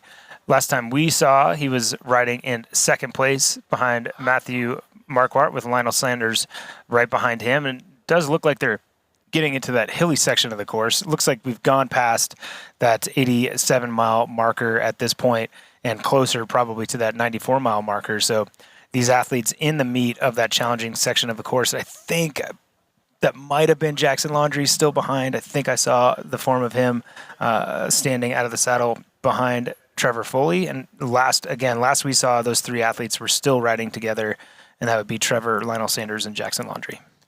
And they're all looking good. The train, I mean, come on. They're already in the 80s of miles. They don't even have... They have less than an hour to go, I'd say, if not more. And so now they can smell the marathon. They know it's close. They're probably getting to that point, like, all right, I'm actually ready to get off the bike now. It's been a minute. I've had enough. I'm now ready to just get on my feet and shake out my legs a little bit for 26.2 miles. But they're doing it, and they know they've got climbing, but they also know they have a descent to come as well. Yep, they do, and it does look like that's Jackson Laundrie behind, and I think that's Justin Reale behind him, and it does look like there's a form behind Justin, so it is possible that Lionel Sanders is in the back of that group, but we're going to get updates as soon as we can about if that group is still together, if somehow Lionel Sanders snuck off the front of it, but it does look like those three athletes for sure riding together, and it's just hard to see if that's Lionel behind or not, but we will get that information as soon as possible. Jackson Laundrie back here pushing the pace, doing what he can to stay with these athletes. I will note, it's been a while since you commentated with us, but that's $20 you have to put in the Talbot Cox jar. Oh, shoot. You can't say that I can't say his name. You got to put shoot. it on there. That's okay. Shoot. We'll get it later. Apologies. It is nice having him on course. I can't share with everybody at home, but he shared a picture of what gesture that Lionel gave when he asked about what he thought about my commentary job. So that tells me that Lionel still respects me as a commentator and that he's in a good place and has a great attitude still about halfway through this bike course, or a lot over halfway through. But Lionel's having a good time out there. So great to see that after over 2,000 days away from racing. But Jackson Laundry in a different world. He's used to racing all these names over 70.3 distance, but not so much over the Ironman distance as we see Lionel Sanders come in front. And this is exactly how he'd want the picture to be. It's just a blur of Lionel Sanders going through the field, getting past Jackson Laundry, maybe bridging up a gap to Trevor Foley, really concentrating on getting that water. Look how concentrated he is. So concentrated. I really do like the quasi-still slots. But back to your pick for today. Yeah. Danielle Lewis, she's moving. She is moving. And you know what? And her husband, Andrew, does a lot of her bike fit situation. And he had mentioned when I asked him some questions about what they're going to do after Nice is really perfect. They're not going to change too much now leading up to Nice. It's just like, try to get her even faster. I mean, I don't think she could be any faster, but I know, knowing Andrew, her husband, he can get her, a watt or two per whatever faster, even if it's a little more aero or a little bit, move the saddle a little bit, change the cranks, whatever it is. That's going to be their focus for next season. But for this season, she's pretty darn dialed right now. I know I'm going to hear from maybe you and maybe from her husband via you that she still has a chance. Mm-hmm. But if in the last 20 miles she's made up 30 seconds on athletes that she made 8 minutes on, the first lap is not going to happen. And she's gone out too hard, or she's really saving a big match for that second climb. And like all this being said, that's as if we're in a bubble and we're not talking about the fact that she still has to run a marathon, even though I would not disagree that she's the strongest marathoner out here. Yes. But she's the strongest marathoner out here when she has energy. And right. There's just a point where it is triathlon, and I am all about hope and the ability to do something special. But if we're talking about how deep these fields are and how talented these athletes are, if you decide to give these talented athletes a 15 minutes head start, you are asking a lot out of your body. And I'd love to see it. I would be, I'll eat a shoe when she finishes, and happily do so as long as it's not my shoe. Right. But it's a tall order, and we can see the stall right now in the last 20 miles. We got a shot here of Matthew Marquardt cruising through some of the back half sections of this bike course. Certainly getting close to the end of this bike course. We're going to see pretty quickly some of these later splits coming through here. He's definitely past that 87-mile mark. And again, that everything you just said also kind of applies to getting information from some of these timing mats as well. So that's why we don't have kind of all that information that we're hoping to, but we do expect him to go through that checkpoint at 102 miles in the next 2 or 3 minutes. So we'll get a split on him. And we look at the bike times and the total overall time. He's at 4:42. You subtract his swim time. I think last year we were in like the 5:20s for bike splits. So that tells you that, 4:20s for bike split. So that tells you he's probably within 25 minutes of finishing the bike course. Danielle Lewis going through whatever it is that we kind of caught the tail end of. So let's watch here. I'm seeing this for the first time just as the rest of you are. So right now, at this point, she's riding in a great position. Again, we said moving up, down from 8 minutes down, up to about 3 minutes down. She did crash coming out of that corner. Wow. So shoot, hate to see that. She did so in a spot where she landed in a soft spot, which is great, and she's lucky to have done so. And she looks like she got up straight away and does not look like there's too much damage. Very soft, like pile of gravel there, and then obviously those bushes. So very lucky for her. But it always takes a while when you have a crash, especially she had drive side down on that bike. So she's trying to evaluate, see what's happened. She's asking maybe people for assistance. Looks like she got the chain back on. The brake is almost always going to be off, even in a disc brake situation there. She's trying to see if she can litter, I think is the question. She gives that to someone that's involved with the race course. So she gave that to police officer. Now she's getting back on the bike, see if the bike functions properly. But amazing job from her. I mean, so right there, to me, that is a true professional. And me and Julie were talking last night about how people think the person that wins has a flawless race. And it's no, Ironman is about problem solving.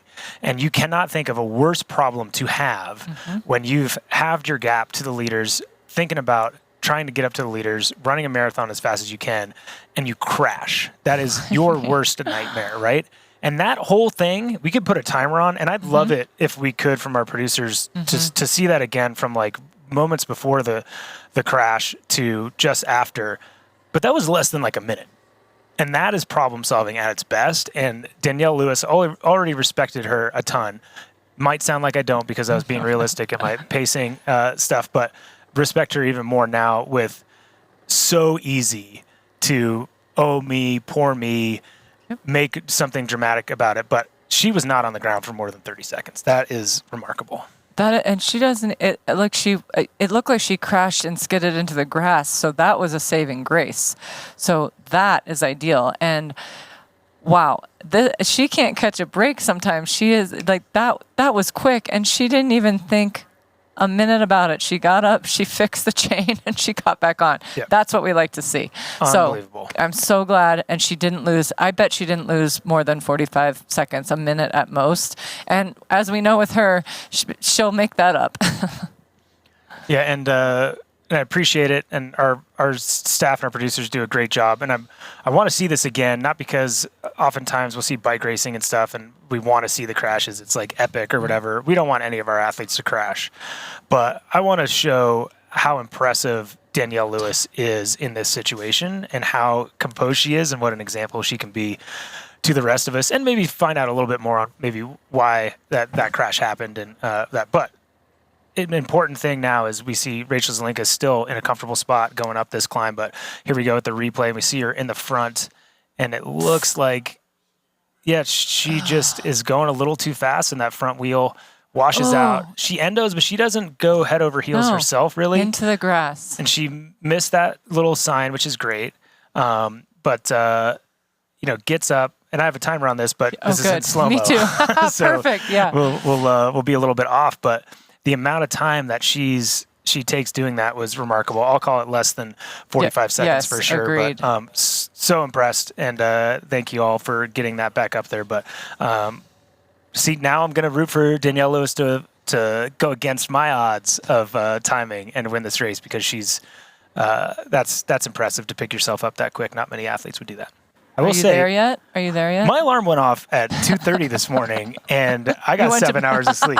So I think I'm doing a pretty good job. I think our co-commentator we've got a co-commentator who's really good under sleep. But you just filled my coffee, so I'm all right. That's okay. We're good. But and to me, Marquardt, it's interesting, and it's people's perception, and it might have something to do with bravado and how athletes market themselves or allow themselves to be marketed, just kind of like Jackie Herring. Yep. Nobody's picked Matthew Marquardt to win. And nobody refers to this guy as an uber cyclist, but he's going to ride 4:16. He's going to outride Trevor Foley and Lionel Sanders by a few minutes when they were riding together all day.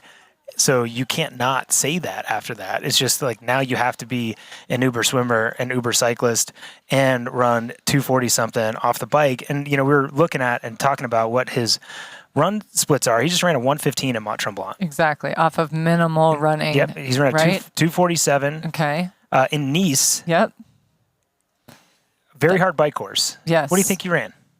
Oh, man. 2:43. 2:43 off that bike course. 2:43 and a 2:49 at Coeur d'Alene. So 2:43 at Texas. These guys have absolutely a ton of work cut out for them, and they will have to do something transcendent. Right. If he has a good run and runs in the 240s, they are up for a challenge. I was just going to ask you, if he ran a 2:43 today, don't you think he'd take the W?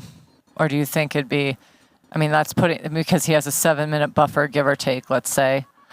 Then they would have to run, 2:37:38. Yeah. Yeah. Or obviously less, 2:36 really. Gosh, see that math. Anyways, we'll see when everyone comes into transition. We'll see what's happening and see what his final lead is.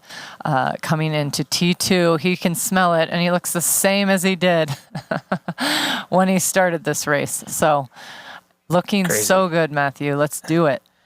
And here we go. Gets the shoes off, and nice and smooth. You know, he's going to go up this kind of steep little hill that we saw them go down to start. They took a left corner right around those cones earlier to start their day.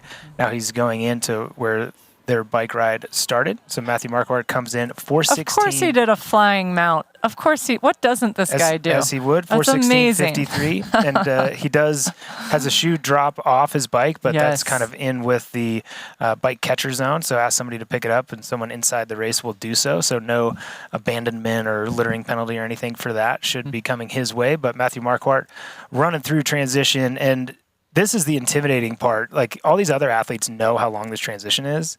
And again, they might have gotten splits on course, but they're never going to see him.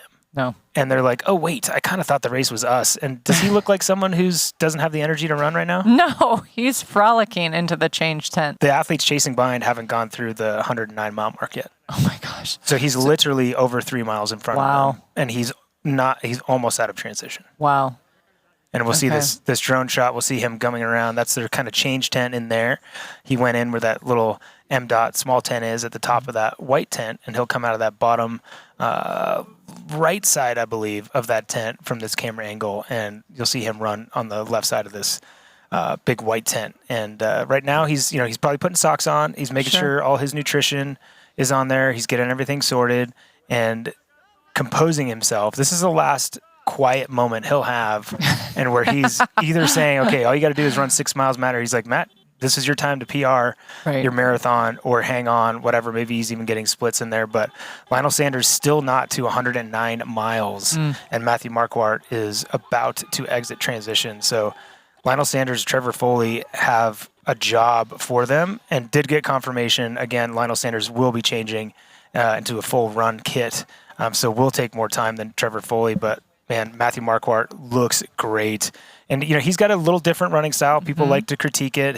One of his arms will start getting a little bit more awry as it goes, but not dissimilar from like a Matt Hansen, which people love to rip on. But it's like, oh, it's fun to rip on a guy when he's running away from you. But if anything, Matthew looks better than I've seen him a lot of times. And again, 11th place at World Championship. That was an incredibly hard course. Ran a 2:47. And I'll say it now. If he runs a 2:47 today, 100%, no doubt, he wins this race. And again, those guys have not gone through 109. So if anything, I think he's extended his lead, Meredith. And this is that downhill section, so he's going to be able to come off the gas a little bit, let the legs flow, get a little pressure off those quads, hopefully. But can Matthew Marquardt hold off for the rest of this marathon? You see Trevor Foley come out of transition first. Not surprised by that. As we said, we know Lionel Sanders was putting on a full running kit. He knows that that's what makes him feel most comfortable. He feels like a pure runner when he's in that kit. So Trevor Foley does get out of T2 at 8 minutes and 5 seconds down from Matthew Marquardt. So he has pulled back just a little bit of time on our race leader. Wow. And he's looking pretty quick, too. You know how you can tell when you first come out of transition if you're stiff at all? None of these guys even look stiff.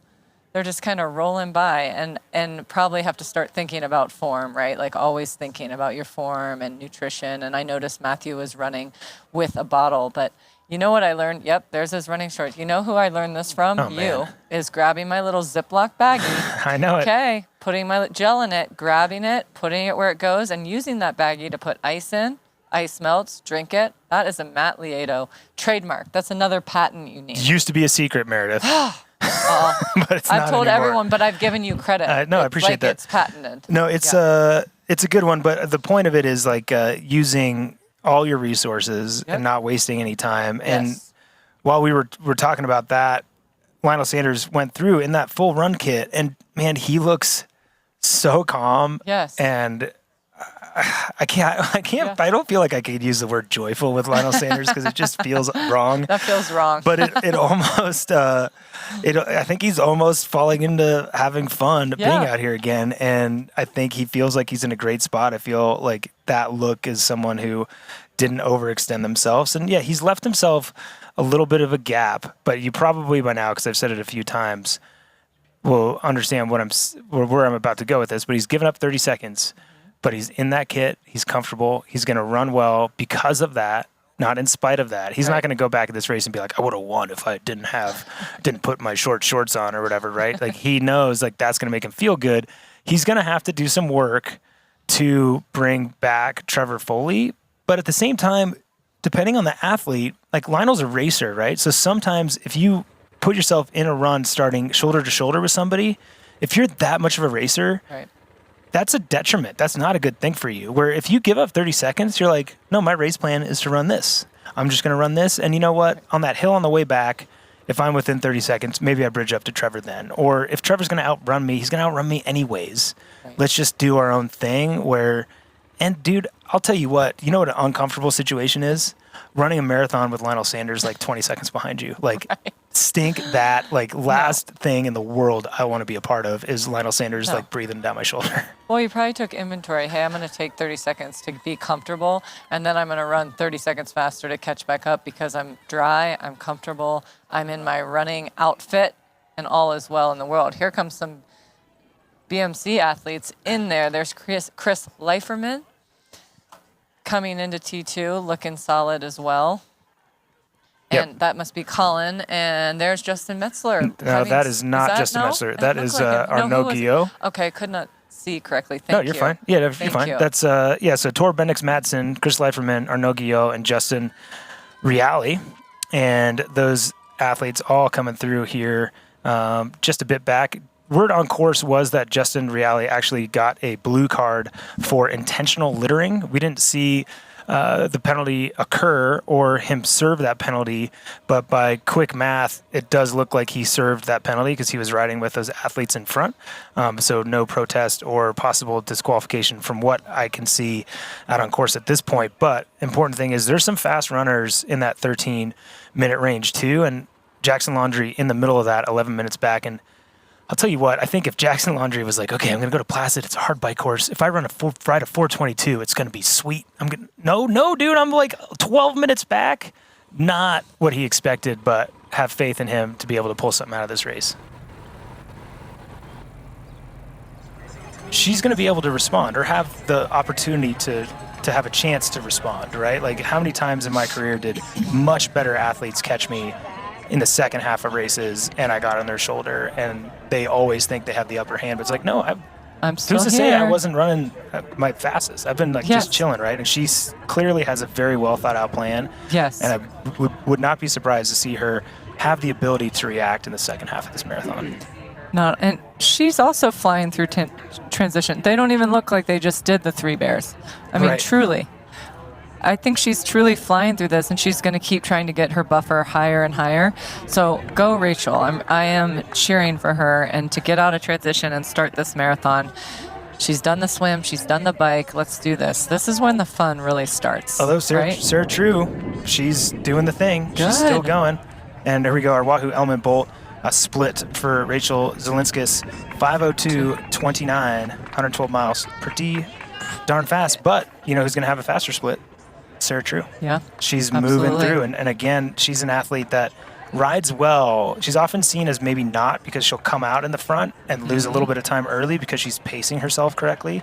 And she's probably not negative split this ride, but she's negative split it as far as perceived exertion goes. Like she managed her nutrition and her energy well, and she's been able to get on the gas a little bit. And athletes that were behind her, she is now in front of. I mean, at 72, she was in 5th place. Right. 5:42 back with 4 athletes in between her and Rachel, and now she's going to get off the bike second with a faster bike split than Rachel, with all those women still not coming through that split. In addition, of the 3, the bike is her least favorite. I know it. It's totally. Definitely, because she is great and so talented at all 3, don't get me wrong, but like the swim and the run is her jam. And so... Yeah, no, absolutely. Yeah. And this is another athlete going through transition.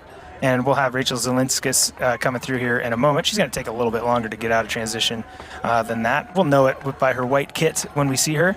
That tall athlete, she's going to have a little bit of time. Take her time. She's got some time on Sarah True. Alice Alberts has now come through and she was one that was riding with Jackie Herring. There's Rachel Zelinskis. She's got the little headband on to keep her head cool as she goes through. Cool technology there, no pun intended. But Alice Alberts, 6:08 behind in that 109 mile. And again, giving these splits, these athletes have not come off the bike yet. They're still at 110 miles. So Rachel Zelinskis doing similar things to what Matthew Marquardt was doing, and getting a little bit of a gap and not letting those athletes see her when she comes in and out of transition, which is plays with the brain a little bit. It really does. Like right now, she can't see anyone. Nope. So that's like a great feel. You're like, oh my gosh, I don't see anyone in transition. I don't see anyone. I'm still running. They still need to go through transition and get off their bike. And it feels like you're playing a game of like hide and seek, and you got one up on them, right? Like totally. It does. It does. And so she's still trying to get settled, like make sure she has all her gel or whatever her nutrition is per hour or whatnot. And so she's in a rhythm, and it's awesome. And I'm sure she's about to see her family and friends, and certainly her coach Andrew out there. So what a good race from Rachel so far today. And we'll see what the next splits are going in. And she's looking strong. I've yet to say someone doesn't look strong, because that's what they're doing for us. They're putting on a really good show here. And I can't wait actually for, I'm not saying Rachel is a great runner, but I also can't wait for the true, no pun intended, runners to come, like Sarah True, Jackie Herring. I mean, they float through a marathon, and we'll be watching them and chatting about them soon too. And certainly Danielle Lewis will be coming in hot. And if she off that bike can run what she had just run in a full distance race a few weeks ago, she is going to really make up some ground on this run course. Yeah, no, she absolutely is. And here we see Rachel taking a right-hand turn and is going to head down this steep, hilly section. This one, I was the furthest thing from a pure runner there is, and this downhill and this uphill just absolutely destroyed me. It's steep enough where it's like, now people are like, oh, downhill ahead. You're like, no, it hurts. I don't want to. But she's making it look pretty good. She really is. And I actually prefer uphill sometimes versus down. It hurts my quads so much. Oh, you're like a little baby deer trying to just get down it. I much prefer going up. Same on the bike actually as well. Oh, really? Yeah, I guess I think I knew that. Well, I'm not very technical, and I'm like a little timid going too fast downhill. So that's why I'm like, yes, hills, let's go, let's do that. There's Sarah. Sarah True coming into transition, still has her helmet on. She's going to go through and get that bike bag, and she looks fresh, and she's got a pep in her step, no doubt. But she got off the bike 4.5 minutes down, and that's pretty good. That is less than the gap that she had out of the swim. There's the ponytail. Bop, bop, bop. Boop, I love it. Yeah, totally. I love it. Doing it. Yes, so here, I mean, she made up even more time there. And yes, she hit fast. I mean, again, more ladies are coming through, but her bike outsplit Rachel's by about a minute or whatnot. So crazy splits. Also, is it kind of insane, and she'll probably like be shaking her head, but you would never in a million years, and it's going to sound like I'm calling her out, but she probably just hasn't been swimming, that Sarah True would lose 5 minutes in the swim? I've never heard of such a thing, no, to be honest. It doesn't exist. I don't know. And honestly, maybe with her script, I mean, she is a swimmer, and she is really fast. So maybe there are some circumstance, maybe, right, everyone faces a battle we don't know anything about. Maybe there was something, sometimes you might have a cold and you just don't feel, or maybe she hasn't been able to put in the time in the water with a bunch of other stuff she has, and she did just enough to get by. I mean, there's so many things, but I've never seen her lose 5 minutes to a front pack. Totally, but no, like kind of goes back to our like small gaps don't matter. Right. Is that in the end, 5 minutes in an Ironman, especially when you're able to get off the bike in second, that time doesn't matter, as we see Rachel Zelinskis pass Matthew Marquardt coming the other direction. So that's kind of the gap between the men's and women's race. And we'll see Trevor Foley and Lionel Sanders not too far behind if we ever get back on that shot. But right now we're in the spot we should be. We're seeing Alice Alberts come off the bike. She's going to grab her bag as well. She took her shoes off while she was running, or off the bike. I'm not sure why she's got her shoes in her hand, but she's old school. She says she doesn't put them on the bike either. She like sits down and puts them on and runs out. Sarah True, you can smile with a flask in your mouth. You can. It is possible. It is possible. Dude, look at her go. We've gone through the swim, we've gone through the bike, and now we are on the run. Almost halfway, if not getting to that mark for the men, and the women are approaching mile 5, 6, give or take. This is Alice Alberts. defending champion, her first pro win last year in 2023 here at Lake Placid. She's really trying hard to regain that title, and I have no doubt she will do everything she can to try.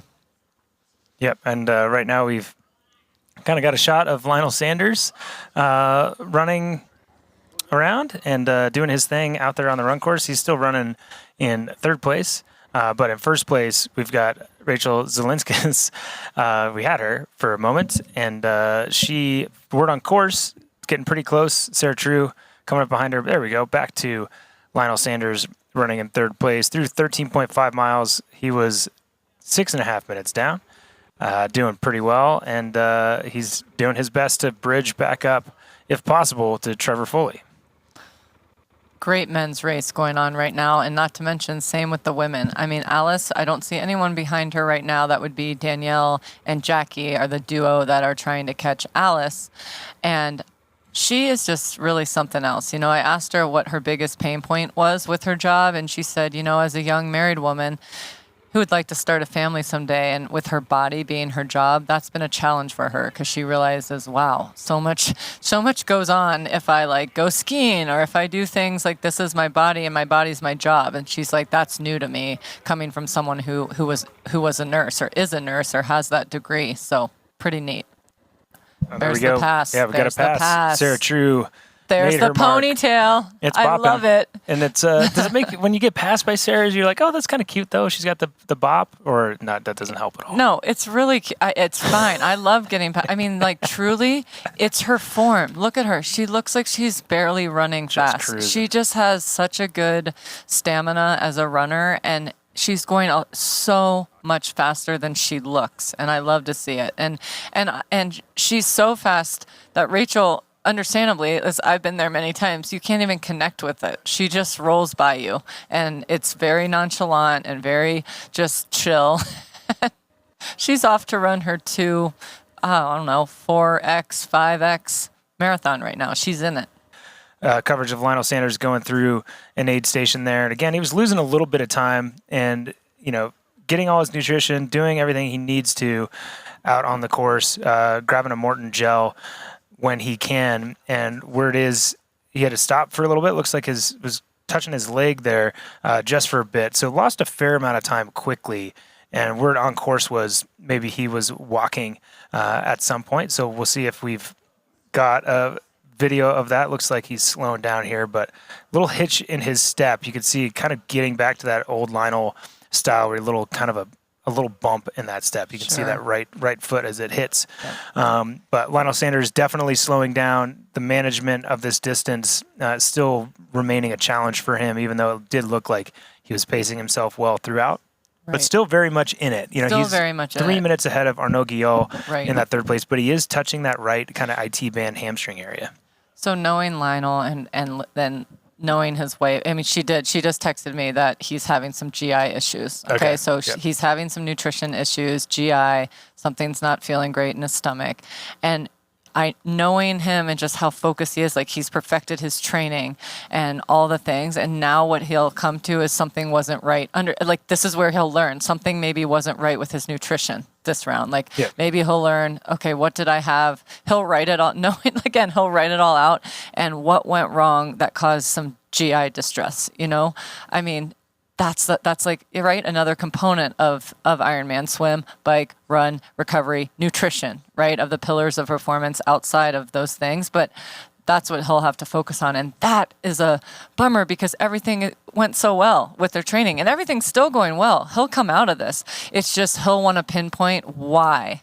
Why did I get GI distress? Was it something I had for dinner the leading into the race? Did I have too much fiber? I mean, there's so many factors. We could talk for days about this component, but he'll want to dissect it and figure out what the catalyst was for it. Yeah, no, for sure. And I do think the hard part, though, is sometimes that stuff just happens and we can go through searching and it can kind of be that overthinking process that can get a little bit out of control, and sometimes it's just effort, and I'm not saying at all it's an error to try to figure out what that is. Obviously you want to be able to do that, and there's no doubt that Lionel Sanders will flip over every stone possible to try to figure out what is going wrong with him, but there's still so much time him winning this race is still not out of the question. Nope. If he's able to turn around and the other athletes start experiencing their own issues. But certainly a podium position and a qualifying spot for the World Championships in Kona is still very much within his reach right now, running in third place. 100%. And Aaron says his legs are fine. It's just his stomach. He's reaching and switching for carb source. So I hope he comes out of it. I know he'll pivot and do what it takes to come out of it. And he just wants to validate for Kona. He wants to get his Kona slot. I have faith, Lionel. Keep it up. We'll be right back. Danielle Lewis, and she's doing pretty impressive things. That's Jackie Herring behind her, no doubt, just a few seconds back. We can see her kind of in her shadow, and they're kind of on that long section of road where you can see the athletes, and Jackie's going to try to do her best to stay in control and hoping that being able to negative split the run at the end obviously is going to be in her favor still. But when Danielle Lewis is in front of you, trying to keep up with her is going to be a challenge. And like I said, I'm shoe shopping right now. I know. You got her look on the display. What do we have? I mean, it was interesting because I personally thought she had great performances at Texas and St. George, but she said it herself. She was disappointed with those results. In Texas, she felt like she was so physically prepared for the run, but then she was she got sick, and the normal that can happen to the best of us, vomiting on the side of the course. But she finished the race on fumes, and she did do well, and she managed to get and secure her knee slot at Texas, even though she felt terrible. But her Pro Series points were poor, so she didn't love that. So then a week later, she goes to St. George, and she still did an awesome job. And let's not forget, just a few weeks ago, I think July, 2 weeks ago, she ran a 2:48 marathon in a full distance race. That's pretty sweet. And great. So, I mean, it's just, she's racing a lot, and the catalyst too for her was this Pro Series race, because now she's running herself into the pointy end of this race, and that's going to move her up in the standings for sure. So she's done it right this year, and I bet her next race, I'd be surprised if she raced before Nice after this one. Yeah, she's had a long season. I'm already. Surprised she's raced, but I thought she had over raced 6 weeks ago, right? And I thought we saw the results of that in St. George. Yes. She faded a bit, but she knows well, and as you said, she's had great results over the long distance and is continuing to prove people wrong, proving me wrong today, which is with as far up as she's gotten to this point. But she looks amazing. You could see Jackie Herring just in the distance. She can see. She's keeping tabs on Danielle, no doubt. Right?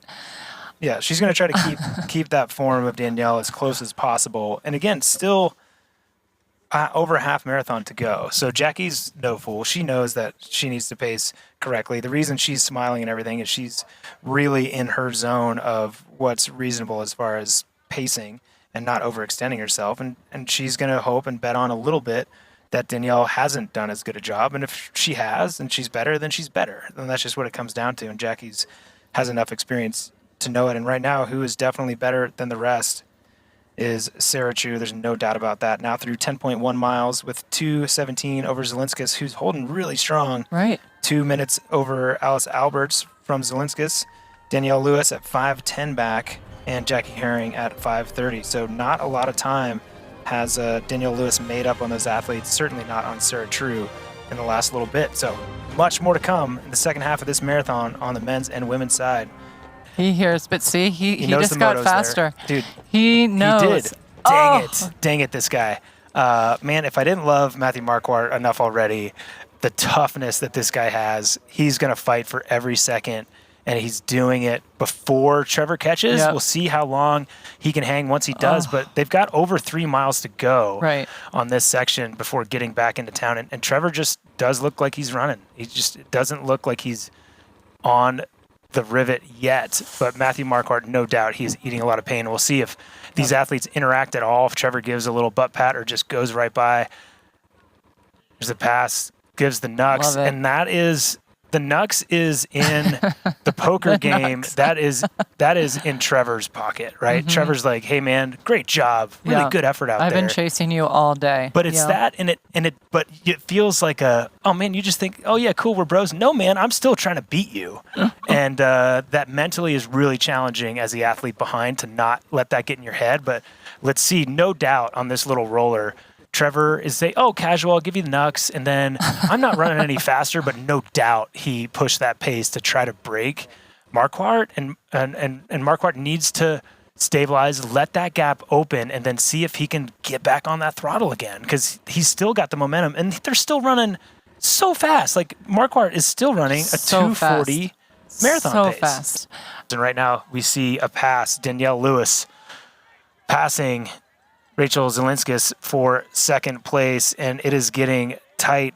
I'm already getting messages, Meredith, on if I have a limit to the stack height of the shoe I'm going to eat when Danielle Lewis wins the race. And we might go for as flat of a Hoka as is possibly made. But again, if I can find one made out of cake, then that would actually be pretty yummy. But Danielle Lewis in second place, but 4:47 down through 13 miles on Sarah True. So that is still going to be a big feat. Big feat. And she hasn't pulled back that much time on Sarah True, 1:40. 1:40. I mean, if she gets second place, I deserve to eat a shoe anyways, No. because I wouldn't have thought that she Right. would do that. I'm so impressed by this athlete out here today. But Danielle Lewis doing amazing things out here on the course in Ironman Lake Placid.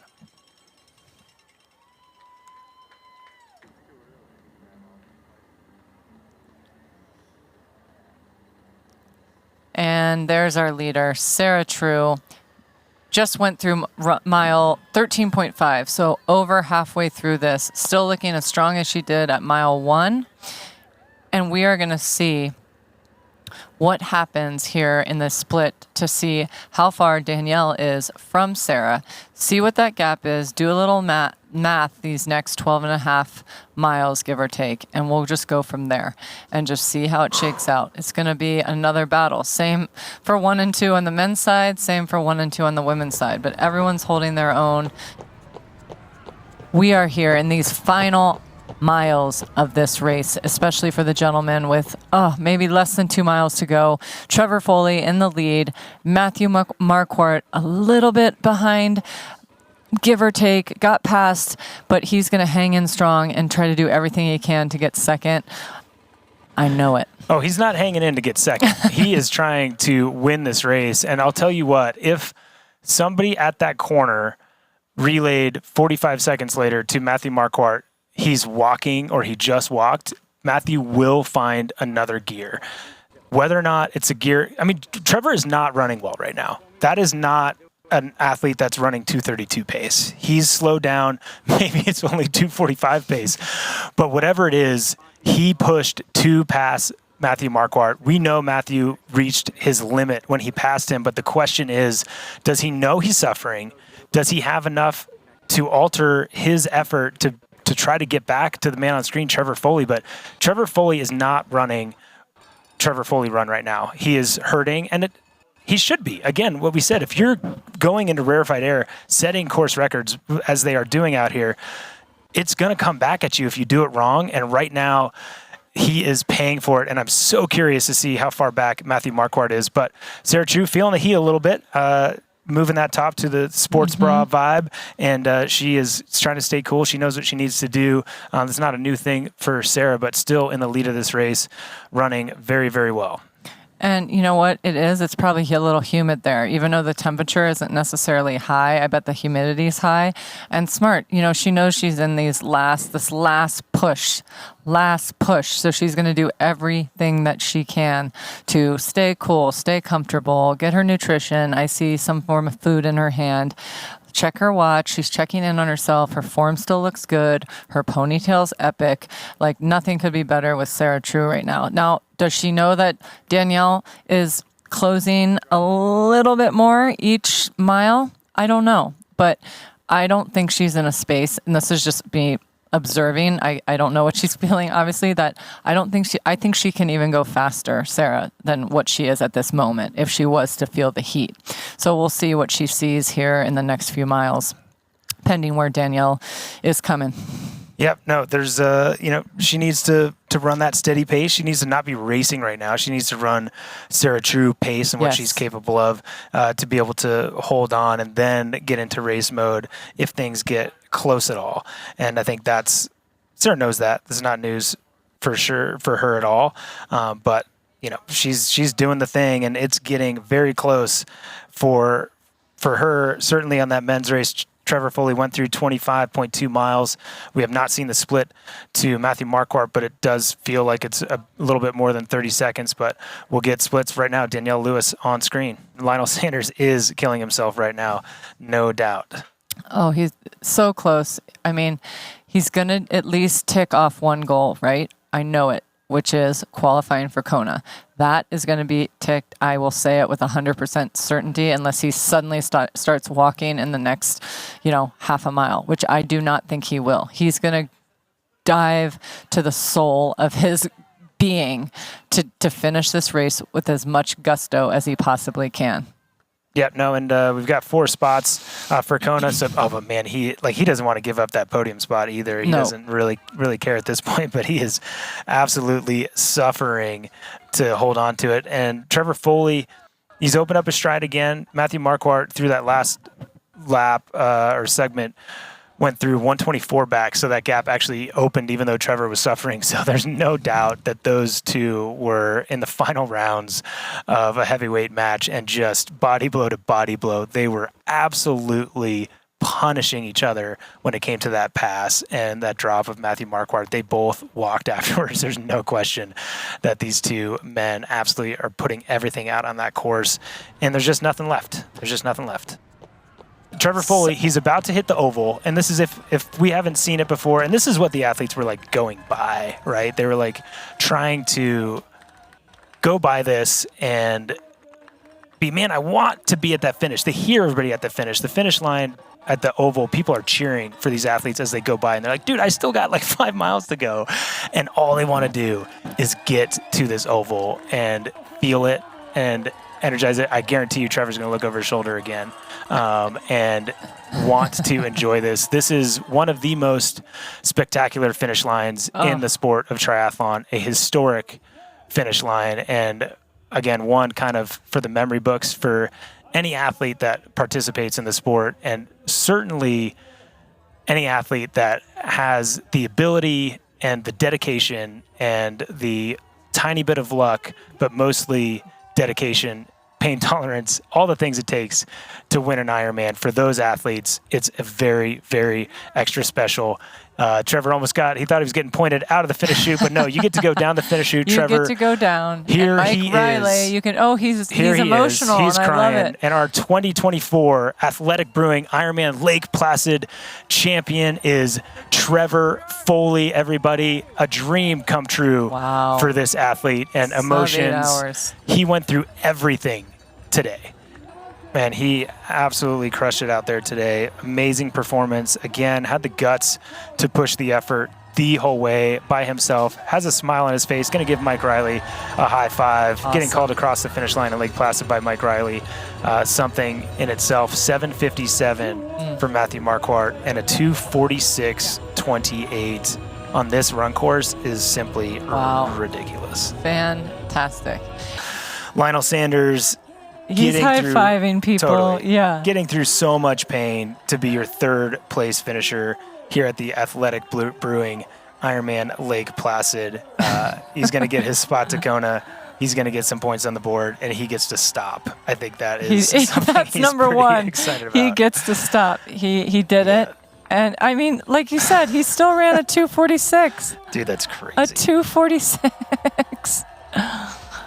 I mean, this could be a last 6 miles for the win. We have a lot to talk about in the next 8 miles. We've talked so much already. I know you're probably sick of me. I'm not sick of you though, but I mean, we're going to be talking even more because this next 8 miles is going to be insane. I mean, you have Jackie keeping her eyes on Danielle, and you have Danielle really surging, and Sarah currently walking a little. She's probably cramping. Oh boy, here we go. Oh, come on, Sarah. It's so hard to watch. I'm sorry. So this is also what she does. I don't know if she's overheated, but this is the arms out thing is what she did when she was pulled off the course in Frankfurt. Okay. When she did too much and she couldn't go anymore. Yeah. And she was walking through it then, and she did everything she could to keep moving, and she'll do this for a bit, then she'll keep running. So she's not going to stop. And I'll say she was actually pulled off course. She was in a position where she should not have been out there, but she kept trying, right? So she's not going to stop trying, but this is Sarah cracked.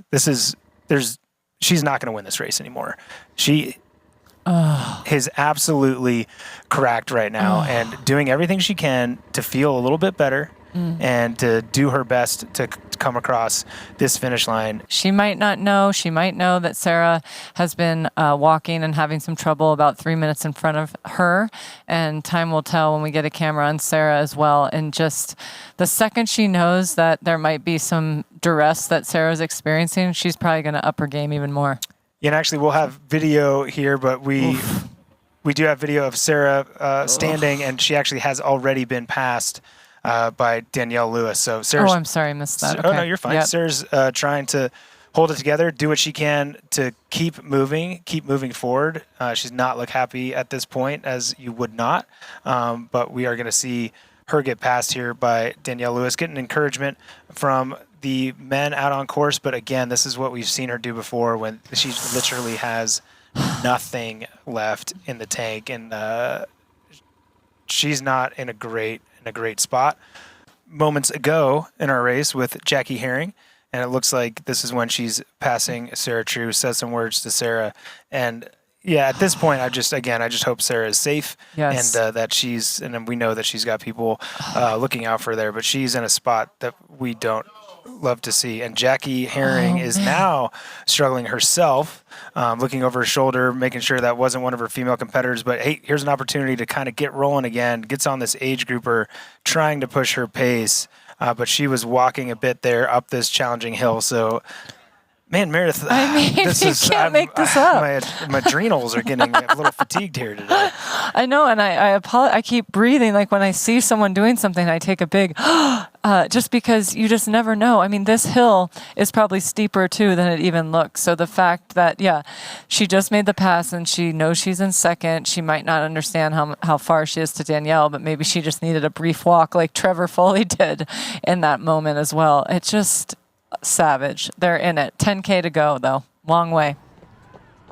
Here we are. Come on, Jackie. She is just needing to take some time to walk. Jackie doesn't walk, so that's how I know she is in a dark place. But she's going to do it. She's going to see the aid station coming up, and she absolutely is going to be able to finish this race, and in second. I know it. She might be starting to cramp in her stomach, the sides, but these hills are savage. So she's just trying to walk up the hills, and I know when she gets to the flat, she is going to come around and do it. So I know it's going to happen, Jack. Yeah, and Meredith, having done this race, this section, walking is fine. Obviously, she just got passed, but right. I remember running up this and being like, why am I running right now? Like, it's barely faster than walking. So she's using the steepest sections of this course to open things up and get moving again. And she's doing a great job of it. And man, who hasn't walked in this race? Who hasn't had some kind of drama? I'm telling you. And when I did talk to Mark before that, I asked him, what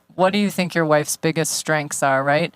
As a mom, as a wife, as a professional triathlete, and what he loves the most, and she's doing it right now, is that she's embodied this active lifestyle, and she truly has love for the journey and the day-to-day, even if it comes down to the dark pocket. He says, literally, it's not a grind for her. There's mentally tough days, but most days she loves heading out the door on her workouts, and she's loves to incorporate her family into her active lifestyle, and that's what he loves seeing the most. And he did make a comment that, Sam Long tried to say that, he was the first to do strolling running, but we made a joke that, actually Jackie was the genesis of that, where she incorporated both her kids. And I think when she retires, I already told her this, that she needs to be in the Olympics for stroller running, because she can run well under sub 3, even with 80 pounds in a stroller. So go, Jackie. It's really hard to do. It's so hard. You forget, you don't realize how important your arm carriage is until you try to hold on to a baby jogger. Absolutely. I don't know if I've ever used it to move food around and stuff, but I'm sure but it's still human beings is harder. It's hard. It's hard to do, but because you don't realize how you need your arms for the momentum. But Speaking of which, and this looks like a long hill, and she doesn't look like she's slowing down going up it. And I did ask Andrew, her husband, the same question I asked Mark, and just tell me, truly, what what is the strength of your wife? Like, they've got to be impressed with these women, and that's exactly what he said. She's just resilient, obviously, and he used the word open mindfulness. Obviously, she was very open minded when she crashed and when she like had that drama, and she's able to adapt to adversity. And he said that the most is that she just really takes time to be resilient. She knows when she's resilient, and she knows she can be always, and that really parlays into these epic performances she has every race that she's had this season, whether she's been happy with it or disappointed with it. In our book and on paper, they look like fantastic races. And she and Jackie both are going to keep moving further up the pro race series here in the rankings. Yeah, no, they certainly are. And Jackie needs to stay as close as possible because, as we often say, every second matters. So as many points as she can possibly get. She's gotten 5,000 before for her win, and, obviously going to the World Championship, she'll get some more, but it's all about staying as close to the winner as possible. Absolutely.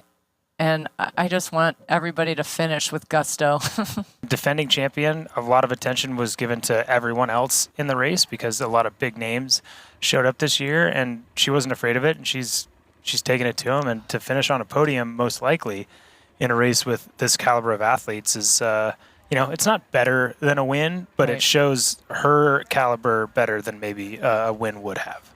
100%. And Alice still looks good. She knows she's going to get a podium if she just keeps ticking away as she is. And what we did want to report on too is just give you an update on Sarah True. She unfortunately has been taken to medical and she's out of the race, but her husband is with her and she's in good care by the Ironman medical team just to make sure she gets enough fluids and gets back to health, and she'll come back better than ever. I have no doubt on that.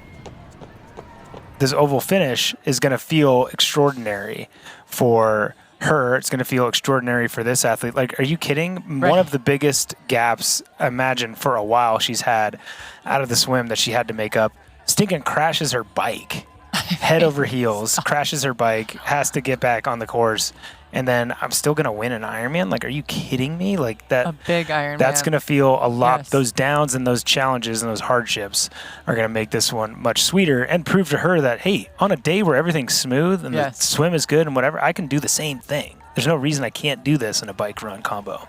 Right. I mean, and she is doing it. That was the best sign to just see. Go left for a loop 2. Yeah. Go right to the finish. Love that sign when it's the second loop and you go to the finish. So she's in the chute. She's doing it. She's going to be the 2024 Athletic Brewing Ironman Lake Placid champion. And what a race for Danielle Lewis. Oh, absolutely. It's the first time I've seen her. I think she just tripped over her own feet, just like so giddy that she's at the finish line. Yeah, there you go. But she is there. She's going to take last little left bender, get as many high fives as she can on the way. Smile comes on her face. Haven't seen much out of her, but smile on her face. And there she is, your 2024 Athletic Brewing Ironman Lake Placid champion, Danielle Lewis. And she did so in extraordinary fashion. Would you have thought? Unbelievable. Wow. I bet she's tired. I think she's tired. She's got to be a little bit tired. I mean, I can't wait to see her run split here. I mean, it's what? Coming. 2:52:23. Wow. Just wow. And as you and I both know, she probably could have gone faster than that. I really like she was cruising. And just doing 2:48 2 weeks ago. So very well done. Oh, yeah, an exceptional race for her. And again, amongst a field of very respected and loved athletes and athletes that we expect the best out of. And some weren't able to put it together that she was able to finish again. So if you got to look at the start line right, and the start list to appreciate what that result is. Obviously, getting third behind the woman on screen, Jackie Herring and Danielle Lewis, that's huge. But to do so and say, oh, yeah, I beat Sarah True, I beat Kylie Simpson, I beat all these athletes, I beat Lottie Wilms, like that's a lot. That means a lot. And this was kind of it was an attrition day. It was like last man standing. And it almost feels like Kylie DNFing, Lottie DNFing, Sarah DNFing. It's so much in there. Like those were top top rollers for this race. So it just goes to show with Ironman that if you stay consistent, run your own race, anything truly is possible, and anything can happen up front, in the middle, in the back that you just don't expect or anticipate. She's so happy, by the way. There's the She's smile. like, there's the smile that, And I get to stop. yes, and then there might be a pass out as well. She's like, maybe I'll never do that again, but then she will crush her next one in Nice. And there is your second place finisher at the Athletic Brewing Ironman Lake Placid, Jackie Herring. Great work. Both of these women pushed through some adversity and some pain today. Super impressed by both of these ladies. Super impressed. That is an amazing. And you know what's pretty awesome is we're getting feedback about Danielle's marathon. Let's see, in 2009, Caitlin Snow ran a 2:57:11. Wow. That was meaning that Danielle Lewis just broke that course record in 2:52:23. Well done to Danielle going 2:52 and Jackie going 2:58, and Alice coming in very soon. I have a good feeling she's going to have a pretty solid run split as well. Oh, I think she is too, and I really hope to see her be ecstatic with her finish today. And I think she's one that could come in today thinking, she has the ability. You know what? On a day, Yep. if not everybody else is also on their day, maybe I can win. But worth noting, actually, I just found out this morning, my brother coaches Alice Alberts, and perspective usually runs pretty good in our family as far as racing and what our expectations should be. And I would hope and I would assume that she's going to be thrilled with a third place finish. Again, looking at the caliber of this field and the athletes that she has in the rearview mirror, whether or not they finished or not, doesn't matter. That's what happens. You got to get across that finish line. And now, she's won Ironman. And now she can go and say, you know what? A race like this shows I belong at the world stage, right? Let's go to world championship. Let's do the best that we can. And now I know I have the skills to put my effort and my ability and what I work and strive for against those best women in the sport and hold up pretty good. And I hope that she is ecstatic with this finish today, because she should be. She absolutely should be. And this is actually the best moment of Ironman finishing is you're going to do it, you're in the chute, and you hit another level. Like you're like, you can go faster, and you're like, how could I not do that like 3 miles ago? But it's because you're almost done. You hit like a new level. You could even sprint right now if needed. I know she could. But awesome job for Alice Alberts, our third place finisher here coming up. Yeah, she is doing well, getting across that line. We'll see what her run split is in the end, but I think it's going to be a good one. She was steady all day. We didn't really see, she was one of the only not to walk or really have a bad patch. Yes. So very smooth, consistent run for Alice Alberts. And your third place finish, defending champion from last year, respected the course and her competitors and had a fantastic finish to come across the line in 9:10:36 with a 3:06:21. It is Alice Alberts. So well done. And, for the Pro Series standings, that definitely puts Jackie way higher. Danielle, way higher. Jackie was in 6th. Danielle was in 9th.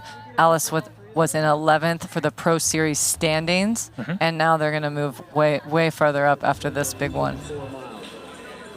And we are back at the Athletic Brewing Ironman Lake Placid, part of the VinFast Ironman North America Series. And what a show, Meredith. Great racing from all the athletes out there, but certainly our men's professional and our women's professional fields. What a great day. I got to spend it with you talking about these very hardworking, like-minded individuals. So couldn't have been a better day in my book. Yeah, no, it's pretty good. We got some surprises out there. Not everything we thought would happen, but some of our favorites rose to the top. Some had adversity, but amazing stuff by all the athletes out on course. Let's take a look at the men's recap and see how it all went down. And off into Mirror Lake, as we said earlier, one of the best swim venues you could ever dream of, but gets a little bit tight. So tight racing to start, but didn't take long for things to kind of separate out a little bit. We had Josh Amager make his way to the front of that swim course. Matthew Marquardt was in there as well, and these athletes, kept moving. Moved their way around. They had that little cord underwater, make it a little bit easier, didn't they? Totally. And we saw first into transition was Matthew Marquardt making quick work of that transition and then out on the bike, Meredith. And he went to town from there. He rode like I've never seen him ride before. Lionel, though, Trevor Foley, nearby, but more like 8 minutes down on it, right? So they get onto the run. They have a lot of work to do to build into 8 minutes on Matthew Marquardt. Yeah, and Matthew, took the lead and didn't take it lightly. It looks like Trevor was taking it lightly, but his mood changed a little bit later in the race as he had to just go to the depth of himself to be able to pull back Matthew Marquardt after an 8-minute deficit. And your champion, first-time winner, Ironman Lake Placid, Trevor Foley, unreal performance by that young gentleman. Put it all together. Matthew Marquardt put everything out there today. Both of these athletes, no doubt, found their limit today. And Lionel rounded out the podium, got his ticket to Kona, and had a fantastic day, even if he didn't feel at his best. No, and then Arnaud Guillot, fourth place. Chris Leiferman ended up holding strong for fifth. Matthew Hansen, great run for sixth. Got some more points on the board. Jackson Laundrie, Tor Bendix Matson. Bart Arnault moved himself into the top 10 as well, as did Colin Such. Amazing. Yeah, and let's take a look at what happened and how the day unfolded for the women's race, Meredith. Can't wait to recap this amazingness, everybody. What a day for all the ladies out there. They too started in Mirror Lake. They had a wonderful, beautiful morning. Lauren Brandon led most of the swim with Rachel Zelinkis. They went back and forth. Great teamwork and camaraderie out there. Little chop on the second loop, as expected, as you're passing age groupers and finding your rhythm. And out onto the bike, they had a little bit of rain in the morning, but then it settled. We had Danielle Lewis coming 15 minutes back, the eventual winner, 15 minutes back, had a little crash on the bike, but got herself right back up and finished it out. Yeah, she certainly did. Showed that she can push through a little bit of adversity. Rachel Zelinkis, though, held strong, so strong over the late stages of the bike and early stages of the run to hold that lead. Alice Alberts got off the bike in third place on that run and held on as long as she could, as did Rachel, only to get passed by Sarah True about midway through the marathon. But still a lot more to happen on the race course as you see Danielle Lewis passing Rachel Zelinkis as well. Yes, so Danielle took the lead from Rachel Zelinkis. Jackie Herring really kept Danielle into it. And then at the end of the day, Danielle won, took the Ironman victory here on the 2024 Lake Placid Ironman. What a day for Jackie in second. And Alice Alberts crossing the finish line in third, your defending champion, held strong, made sure she finished on the podium again. Rachel Zelinkis ended up finishing in fourth place, held strong as well. Regan Haliwek finished in fifth, Nina Duran in sixth place, and Erin Shankles in seventh place. What a day, Matt. So much fun. Amazing athletes out there. I do have one thing we wanted to talk about is the series standings. Yeah. What happened? Who went up? Yeah, some movement. So Matt Hansen improved his lead by a fair bit. He's got 5 races scored, as does Jackson Laundrie, but his first Ironman score. Colin Dutch, these athletes were in the top 3 a few weeks ago, back at it with Colin getting at 12,407 points. Leiferman moved himself up 5 positions. Matthew Marquardt moved himself up 8 positions. Arnaud Guillot moved himself up 9 positions. Trevor Foley, 28 positions in to 8th place. So incredible movement for these athletes moving themselves up to standings. Right on, Matt. And I can't wait to talk about the female Pro Series standings. Jackie moved herself into number 1, went up 5 slots. Danielle also moved up 7 slots to number 2. Alice, so we have a little mix of the podium we just had, moved up 8 slots is Alice Alberts. Maja Stage Nelson only went down 3, first to fourth. Kylie Simpson went from 2nd to 5, but it's like she didn't, she had unfortunate DNF. We have Daniela in 6th place. Kat Matthews stays in 7th. Erin Shekels, who just raced here, in 8th, and Fenella in 9th, and Lot Williams stayed in 10th. Yeah, what a good one. Important thing to notice, too, is Danielle Lewis has scored 5 races. We see Jackie Herring only scored 4, as well as Alice Alberts. And, great performance by those women. And I think we know I was a little bit surprised. I might have felt that I was, rooting against Danielle Lewis, but I cannot tell you how impressed I was with her performance today. Unreal to have that adversity, have that depth of a gap out of the swim, crash, and somehow still win the race. It's crazy. I know. What I did want to say is I actually got you something. What's that, Meredith? Yeah, so just in thinking about all this, and I feel like you probably need to reap the benefits of it, I got you a shoe that you're going to need to eat for your lack of really honing in on the Danielle Lewis. She won a victory. Yeah, I'll put some mustard on it. Right on. This copyrighted broadcast of World Triathlon Corporation may not be retransmitted, reproduced, rebroadcast, or otherwise distributed or used in any form without express written consent of World Triathlon Corporation.